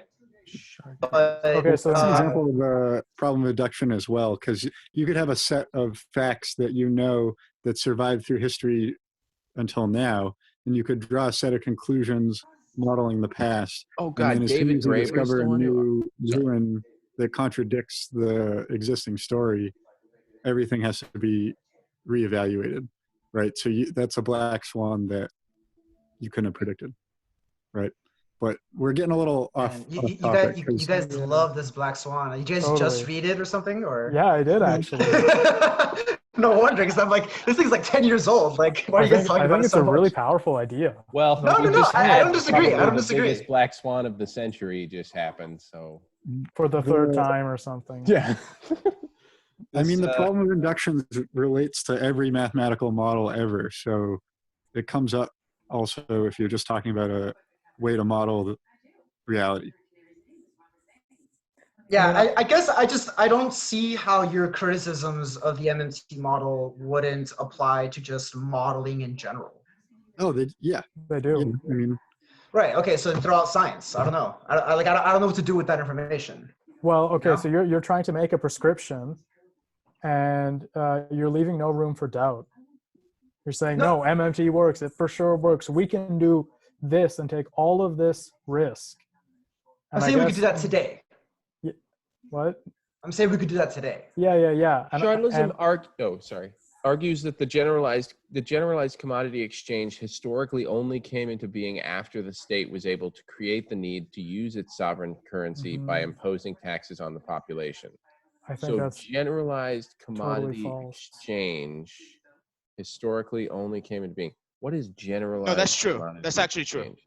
Is that like No, but any Generalized commodity, commodity exchange. So it means people, anything? commodity You- exchange they're across all large things that- populations. That's Yes. true. You Okay, definitely well, need safety to conduct trade because if you get robbed, then the trade's not going to happen. sounds if like you're the talking, original. dude, no, if you can yeah. go from tribe to sell your goods, I'm not even talking from nation to nation. You can go from tribe to sell your goods. You have governments. If Well, or a you have currency that you can gold, go from or you tribe have to a. tribe. But I understand that by currency, first you're accepting that the currency we're talking about does not have value on its own. So gold wouldn't. I'm not talking about gold. Maybe I'm talking about gold coins, but I'm saying if you can go from a village to a village and there's a currency that you can use as a medium of exchange. I think so generalized exchange of commodities. I think you have to have states. often that much. Until very recently, the currency itself had a failure mode that you could melt down coins and it would still be mostly worth what the coin was supposed to be worth, I think, right? Yeah, it was the coin part. Yeah. Well, I was going to say, I think one of the reasons that gold and silver got used as money is because they're small, dense, and like I was talking about the electron shell of the metal itself. Like they're noble metals, and so they have a full outer shell around the atom, and they don't not react with anything. Yeah. Like the entropy of the universe doesn't degrade them. So if you're going to store stuff for a long period of time, they're much slower. It's much slower. You can get gold to react to stuff. That's how they get it out of an ore, how they'll get it out of. I don't think it ever appears as gold oxide or anything like that. But right. So if you're going to store stuff for a long time, it's got to be rare. It's got to be a valuable thing. It's the best conductor that doesn't corrode. Yeah. Right. Which is why aliens wanted to take them many, many years ago. The Anunnaki, yes, they want us to harvest gold for their ships so they can get their interstellar travel. Exactly. But I mean, there's only 3 elements really that David Icke. And gold's the rarest one, right? Yeah. Copper, silver, gold are the 3. Silver can do it, but it just corrodes too quickly. Okay, so we kind of agree, right? Because I think what Adrian is saying. Well, so Paul, can you go ahead and read again? Where's the thing about Chartalism? MMT has its base in the ideas of what is called chartalism. George Friedrich Knapp, a German economist. You can skip that part. Go to the bottom paragraph. Chartalism argues that generalized commodity exchange historically only came into being after the state was able to create the need to use its sovereign currency by imposing taxes on the population. For the chartalist, the ability of the money to act as a unit of account for credit debt depends fundamentally on trust in the sovereign or the power of the sovereign to impose its will on the population. Wouldn't trust be one of those things that would change if they could just print more of the money? No, because of the power. He says because it's not about I trust printing money. They'll screw around with how much currency there is, but they'll also shoot me if I don't trust them. I trust they'll shoot me if I don't trust. I mean, it's a little more so if you just finish, if you only can finish the paragraph, then we can go over it. The use of money as a unit of account for debts/credits predates the emergence of an economy based around the generalized exchange of commodities. So chartalism argues that money first arose as a unit of account out of debt and not out of exchange. Okay.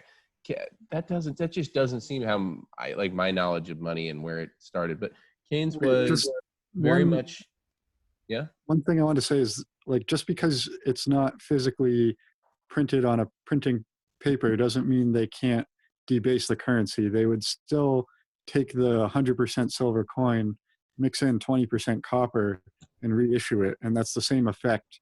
That was the original debasing, right? Right. Yeah, and it undermines the trust. Because the currency is no longer Diocletius, the first ever Diocletian. There we go. Thank you. So he fixed the inflation. Got to get your Greek names right around Mike. Is Roman, actually. Oh, sorry. Sounds So if you great. look at like the silver content in the Roman coins leading up to an event that's called the crisis of the 3rd century, it dropped from being 100% silver to like very, very little. And they weren't able to pay the army, who was mostly barbarian mercenaries, to maintain order in the state. And it collapsed into 50 years of civil war. Yay! And Diocletian's the guy that won the war and reset up the government afterwards. And he actually, it's interesting, probably a different discussion, but after the crisis, he had to reissue a new currency, and they had to figure out how to do that. And so he sent people all around the country to try to figure out what they could tax from people, because after 50 years of fighting, people don't have a lot of rare valuables anymore and stuff like that. And they had a good idea of the resources that the army needed in order to maintain itself. So said, okay, like a legion is this many people, we have this amount of food consumption, we use this many oxen and this many shovels, whatever you need.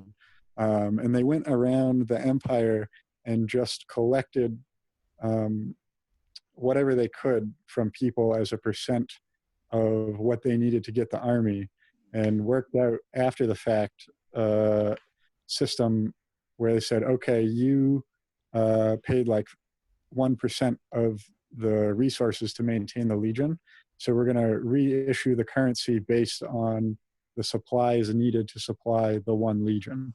And so they were able to come up with a unit of account to reissue a new undebased currency after. It's kind of interesting. That is fucking cool. That is pretty cool. Yeah. History. So Sorry for I'll the propose tangent. something. That was good. So- That was good. I enjoyed it. No. So I think I don't understand what you guys disagree with concerning the state. Once you get to the stage of generalized exchange, the state would actually have to issue currency. I don't understand why you guys don't agree. Yeah. Well, it's more specific points. Like a lot of the sentiment I agree with. Like if they're gonna do the currency debasement, there's better things that we could be spending on it than bailouts. No, that's like, not what I'm saying. I'm saying no. We're talking about where does money come from, and I'm saying, I mean, do you guys agree or do you not agree that by the time it comes to generalized exchange of goods and services, I think right? the money's made up. It's just I think that the supply and demand of stuff sets its value, not a central okay, authority. so think about what it takes to actually have generalized exchange of goods. What and is services. generalized exchange? That means I'm not going from village to village bartering. That means I can go from village Right. Silk to Road. village with a unit of Well, account. But the Silk that Road people will didn't. accept in the different villages. The Silk Buy Road, goods and services. weren't they exchanging things across the Silk Road that it was more like barter, wasn't it? I That's- mean, it was something like gold. It was some item that you Yes, could but- take back and then bring across. Bartering and is take not back. generalized exchange. When Right, you so when you brought up, I just because someone said Silk Road, I was saying that's I not- said that's not a I said model. Silk Road because what happened is that you would have goods coming from China into Venice, but Venice would tax the goods in its own currency, and China would sell those goods in its own currency. I mean, I think like, This is why I'm not a rich I'm- finance dude. well, it's just. Well, I've okay, been okay, reading- here, I've been actually- reading Can I a- so I've been explain reading my a lot understanding about. of- I've been reading a lot about Liberian history, and I think it's pretty interesting in this regard because there you had like civilizations where people didn't live in states really. I mean, they did, but they were in like small villages. A lot of them didn't interact with too many people because there just weren't, people were born in their entire lives. They only moved like 10 to 15 miles from where they were born in a lot of cases. And then you had people from with states with money and all these different things that came in. There were a lot of tribes before then that didn't have money. Like people lived like that. They didn't. And that have story, Edwin, that story is true for the whole of the African continent. Yes, and And and the that's world, why if like you go back far enough. and that's why like slavery is really interesting in that context. But sticking to the point, I really don't see how you can have generalized exchange of goods without a state. It seems like a, Well, what do you mean generalized exchange of goods? As long as you take one good that's really transferable, like gold, and I know this is just equivalent to barter, but you take something like gold, you can go from village to village without having a central authority. You can go from village to village, and your gold is worth roughly the same amount in each nearby village. No, because the one village might not accept the gold. Why would they not accept the gold? Why would they accept it? Well, that's the same question that creates the Anunnaki conspiracy theories and stuff. But ultimately, it's the fact that the gold is never going to rot. It's very small and compact. The reason why other people will also accept it. That's what makes why would other people accept it? The reason why anyone accepts it is because they all do. Because there's an imposition. No, for accepting gold, that's not true. That's false. Yeah, that's not true. No, not for accepting gold, but for accepting coinage. Money. For accepting currency. Now you say coinage, like pieces of 8. That was because of a breakdown in certain systems where you could break up money and it would still be worth chunks of what was a coin that had a dude. I would break a little bit here, and actually Mosler has done this subsequently. Mosler doesn't actually use the word money anymore because the thing is, like, money is not really even understood as a phenomenon. It's kind of like a continuum, but the currency without a doubt arose from the state. There is no currency without a state. Can you define the two terms? A contract where they won't shoot you if you have enough of a thing. Guys, just a heads up, in like 10 or 15 minutes, I got to go. Yeah, same. Well, okay, we'll just end it in 10 or 15. Okay. I mean, I'd actually really like to know the issue that Mike and Paymahn seem to really have is with the premises from which MMT is working on. Yeah. But what about in terms of the model that allows you to analyze why Venezuela and Zimbabwe have hyperinflation, but Japan doesn't, right? Because traditional macroeconomic models haven't been able to answer why. Well, I think it's all supply and demand. Like the reason that Venezuela's currency is worthless is because there's a huge supply of it that outmatches the demand. Like I think one of the reasons that you see us. So why does that happen? One of the reasons that I think you can do all of the currency debasement in a crisis like this is because when everything's collapsing, like everyone's trying to get their money out of bad investments and into dollars that they trust to be safe. And so the huge demand creates a shortage, and they're free to print into that huge demand. But after the crisis subsides and the demand goes away, but you're not really describing what happened in Venezuela, though. Well, I mean, like you're describing what happened in terms of like just the superficial. There was the demand for bolívares collapsed. I mean, that's anyone can say that. What I'm saying is why. Well, with Venezuela, like you were pointing out before, they're very centralized into the currency being tied to oil, right? And so chaos in the oil market for them can make the currency collapse, right? Okay, that's something that you can't scale to a country like Japan, right? Not yet. What do you mean? So Japan doesn't have. Japan's not going to be like dependent on one resource, like. Yeah, I don't know sure, what would but it could still happen if it's just rarer, right? It's like you have to get multiple things happening at the exact same time before it's a crisis. Yeah, but you can't account for you can't build a model that assumes Japan's human capital is going to collapse in a way that's like like without genocide. I don't even know how that would happen. You could build a model that says there's a 3% chance of that happening, and so we should account for that. So Japan's human capital is going to absolutely collapse without their state collapsing.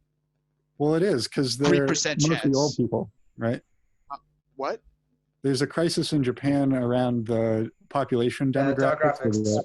But that wouldn't cause hyperinflation. That would cause a collapse in demand. So that would cause deflation. Yeah, that would cause deflation, and that wouldn't collapse human capital, which is what you would need to happen in order. Right, like it wouldn't like because it depends on one resource, which is what happened with Venezuela. Yeah, right, but that's why I'm saying it's not impossible. Mike, it's just rare. I'll give you a better partner from Venezuela, Bolivia.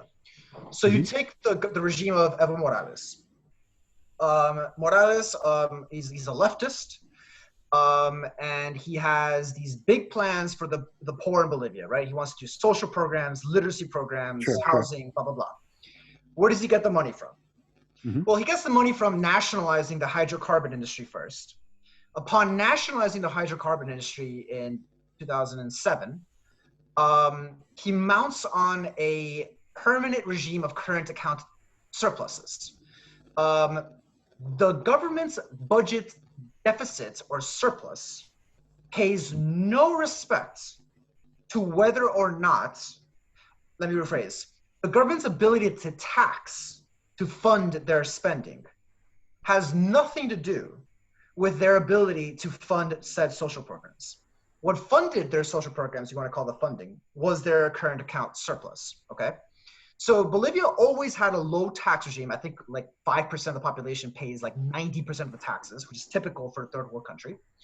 Under those circumstances, the direct revenues of the current account surplus is what allowed Bolivia to engage in that kind of expenditure. And what you saw was the resulting 500% increase in GDP over the course of 14 years. All verifiable facts, by the way. I'm not saying anything out of my ass. That is a phenomenon that is distinctly able to be analyzed through the lens of MMT, where I could say Bolivia does not have to worry about its tax collection in terms of funding social programs. What actually funds it is the country's ability to collect enough foreign exchange reserves to incur the import costs to support that kind of state level spending. Sure, but I still see that as supply and demand for their currency versus everybody else's. Because they're exporting. So because they're exporting, there's a demand for Bolivian goods. Mm-hmm. Sure, okay, I suppose. Yeah, we're not saying supply and demand isn't a thing. If you just use it. Except for treasury bonds. Well, yeah, because when you're talking, yeah, basically, yeah. Yeah, pretty much. U.S. Treasury bonds are almost exclusively. There's but no. Just like hypothetically, like totally get rid of the secondary market for the Treasury bonds, right? Do they have any value if the Treasury sells them to the Federal Reserve, and the Federal Reserve just debases the currency? Well, how would that happen? I'm saying like hypothetically. If the Federal Reserve just took it off the balance sheet and didn't, like, you know, they just go in and change the numbers. Right. Like one of the things that's tying the exchange rate to all the other currencies is that the Treasury bonds are traded to foreign governments and corporations and pension funds, stuff like that. There's people buying and selling them so they can attach a value to it. And then once the markets assign the value, they can debase the currency and it's still, you know, pegged to something that has value. I'm not understanding how they're debasing the currency. I understand what's debasing the currency in this context. Wait, can we not call it debase the currency? I feel like that's not fair. They defamed. It just makes it like. Do you want me to call it printing money? Because I mean, can you just call it going? You can say credit accounts. Yeah, that's because that's actually what it is. It's crediting accounts. Right. Yeah. It's all the same thing though, right? It's just you know, I was trying not to be like disrespectful to an alternate point of view because like printing money has a stigma to it historically because of the bad events that happen. Always follow. Well, I appreciate your diplomacy, Mike. Yeah, I'm not clear on your example, to be honest. Can you tell us what you understand so far of our position, Adrian? Yeah. So what I understand is that what you guys have a problem with is the fact that I can say that if hypothetical event happens, let's say China dumps its treasury bonds into the market, the fact that the Fed action could reabsorb those bonds into its balance sheet still doesn't account for other hypothetical events that could occur that neither you nor me are thinking about, where the Fed wouldn't be able to do that, or where the Fed's ability to do that would be severely incapacitated, and thus there would actually be risk of sovereign default. Yeah, I think there's risk there that could happen, and I don't know what event would cause it, but I'm not Well, going to. I don't either. So that's So, why. but Mike, I'm not assuming other that's not. scenarios? Are there other scenarios where you like price in risk into the value of an asset? Or do you always price in unknown unknowns into the value of assets? You can't. Exactly. Yeah, That's my point. Exactly. That's the point. You I mean, can't. besides just being cautious, just whatever, ultimately listen to your grandmother. Your grandmother lived through the Depression. She's like, don't do that. That's bad. Eat your cereal without any milk. Just eat it with water. Okay. You might not have milk. You might. Nasty. What is happening here? No, it's people who live through the Depression are more robust to catastrophic failure of the market. Like psychologically, you're hoard saying. things, and they're literally keeping stuff because they're like, I don't That's trust true. that this is not going to happen again. Yeah, my grandpa boiled some water once in a frying pan to like make hot dogs or something, and I watched him carry the excess water in the boiling pan all the way out to the garden so that he could pour it on the weeds in the garden in order to save money not spending on weed killer. Just out of curiosity, No other generations are going to do that because he lived through the Depression. just out of curiosity, Mike and Dude, Paul, we might do that. Do you guys trace your roots like super far into America? Like how many generations into America? I've got Mayflower relatives. Holy shit. Okay. Yeah. Yeah, I know my mom's side really well. My dad's more murky. My mom's side Same. came to the U.S. in like 1911. Okay. So my great grandparents. Gotcha. What about you, Paymahn? Both of my parents are from Iran. Oh, no kidding. Where from? Tehran? Shiraz. Shiraz. Okay. He's a Persian boy. That's why he looks like Jesus. I've got two friends in Iran that I want to visit. One is in Tehran. The other one's in Mashhad. Mashhad or Masad? How do you say it? What is it? Mashhad. They're listening. Don't. Mashhad. There's one little office in Tel Aviv that gets all of the Zoom calls, man. You don't want to. Yeah. But okay. No, I just wanted to get that. I mean, like I said, I think that. I mean, if you guys want to just wrap up. But like for me, the premise is just simply this. MMT describes the modern monetary system pretty well. Obviously, it's not perfect. No model is perfect. The criticisms you guys brought up, I think, could apply universally to just modeling in general. But I think that MMT does a pretty good job of its predictive ability. So MMT does a really good job in saying, for example, that the Japanese government bond will not have its interest rates go up to 10%, 12% if Japan wanted to spend another $1 trillion worth of deficit spending. And I think that MMT does a pretty good job in describing why that's the case. What MMT, I think, struggles in a little bit more, and here's where you have to add other things, is when talking about developing economies, because then you're getting into how an economy develops in the first place, right? So I think MMT has its uses in its analytical framework, and I think that it follows from MMT, especially in the United States, that we could probably engage in a lot more deficit spending than we've been told by politicians. We probably could. It's just the question is, how would that affect our risk by adding to that? Like as you run that machine harder, like it's not to say, hey, maybe if I press the gas a little harder, we could go faster. It's like we could, the odds of some catastrophe might be changing. That's my. And I think one of the things that MMT says is so what happens with our risk depends on how we choose to spend the money. Yes. Right. So it's saying it's more complicated than just the car, which I get that. Yeah, it is. Yeah. It is. Okay. Yeah. An engine is a pretty complicated thing. There's lots of things that could fail. So the analogy still sort of overlaps, but I get that you're saying that if we're smart about it, in the same way, I guess, with a race car, you know where you can, the dynamics of that engine, and you actually do have some awareness of how far you could push it. If you assume from the get-go, at least, that you're going to have a good take on that politicians aren't going to just be like, yeah, find an excuse for us to be able to print this, that makes it look like as long as you're, I guess, assuming that that's not how that process will play out, then maybe there is more of a limit we could push it to.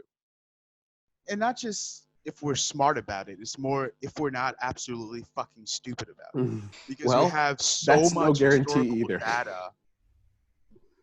We're not dealing with guarantees, right? I mean, this is life, right? Okay. But yeah, it's kind of like it's a little like nuclear power, also, I guess, which I would be more in support of than MMT, I think. But it's like nuclear power in the sense of you're adding, sure, there's a risk of extreme catastrophe, but it's never happened in the U.S. and it has happened in the Soviet Union. So partly because I trust U.S. engineers to, for example, have better QA than, Chernobyl type stuff, or to have the people who can point out, hey, there's a problem there that might get bad. I would be more worried about a system like that in under the Soviets, where someone maybe wouldn't be able to stick their neck out without it getting cut off, and so they just wouldn't do it, and so the whole system would collapse. The whole, the question is if we trust our economists or our politicians enough with this kind of power is a legitimate one. I don't trust them as far as I could throw. Maybe we don't, and maybe we don't want to have more fiscal, explore the fiscal. Right. I mean, but then you get into political philosophy. You're talking about what your values are. And well, you're also getting into economic philosophy, right? Communism is a large state. MMT sounds like a large state. No, communism do you guys identify state at all? Yeah. Do you guys identify as libertarian? Communism actually would be state. As what? Do you guys identify as libertarian by any chance? I would say I'm in the bottom left quadrant, but more moderately so. That's probably right around where I would get placed if you asked me a series of questions related to it. But I think generally I try to it's kind of like the difference between a physicist and mathematician, where a mathematician will take a hard axiom that doesn't require any testing to prove true. It's just a statement taken to be true. And then they'll be able to build further truths from recombining those axioms and making bigger statements about them. And in physics, you generally would start with something that you've shown to probably be true. You never prove any one or another thing truly true. You can prove things false with one example. That's where the black swan term actually comes from. But in physics, if you there's axiomatic components to it, and a lot of the mathematical models, but generally there's no one frame that I'll be like, well, since I from the get-go, I'm assuming that this set of things are true, so I'm going to build everything up from there. There's nowhere that I assume nothing is true, or and everything is probabilities to me. And so I'm open to the possibility of I'm open to the Anunnaki having come, the ancient aliens having been the reason why we love gold. It's only about 0.01. It's basically just enough to entertain it when impaired in various ways in a social environment with other people who are more conspiratorial. But in general, there's just a whole range of things that I'll never close the door to any of those. Crazy fascistic action by the CDC. I mean, if Ebola was airborne, yes, send the military around and shut the doors on everyone. I'm sorry, with you, Paul. Okay, yeah. I mean, it's adapt to the situation, but okay. I hate to reveal Paymahn's deepest fears, but yeah, I am a socialist. So. Oh dear. This has all been a socialist. I don't think Paymahn knows what socialism is. This has all been no. this has all been a ruse on my part to try to convince the masses to consume the Communist Manifesto. I'm You're sorry, sneaking Paymahn. into our media. No, You're I didn't making- say Paymahn. I didn't say that to disrespect your like knowledge of. Yeah, maybe I politics or don't. whatever. No, I'm saying Right. Maybe that's your black swan. Understanding what socialism is actually like a pretty substantial academic endeavor. It's a Oh lot yeah, of dude. People have PhDs in that shit. Are you kidding me? yeah. Like, That it's doesn't a mean the lot of idea can't be different- simplified. No, That's- of course. well, Yeah. Yeah, I but just there's want to so say, many- like, before we wrap it up, like, I thought it was a really productive discussion, and you guys are well informed and arguing in good faith. And I thought we had a great talk about it, even Yeah, if that we was don't great. agree. Yeah, on I everything. agree. No, I mean, I'd like to have Yeah, me another too. conversation with you guys because you guys are all About smart anything, and very friendly and very funny. So Let's definitely do this again. oh, yeah. Can Yeah, I just say let me one know. thing? Yeah. God, what was it? Am I fucking forgetting? This sucks. it's the airborne Ebola, man. Come on. Airborne Ebola. All right. Well, I'll remember. All right. We'll save it for next time. All right, guys. Mike, Paymahn, Edwin, Paul, thank you guys so much. Edwin, thank you so much for the invite. Nice to I meet very you, much Adrian. appreciate it. Adrian. Nice to meet you guys. Should we I hope talk you about guys- socialism next time? I would love to do that. So, but yeah, it was good to meet you guys. Take it Good easy. meeting you y'all. too. See ya. Yeah.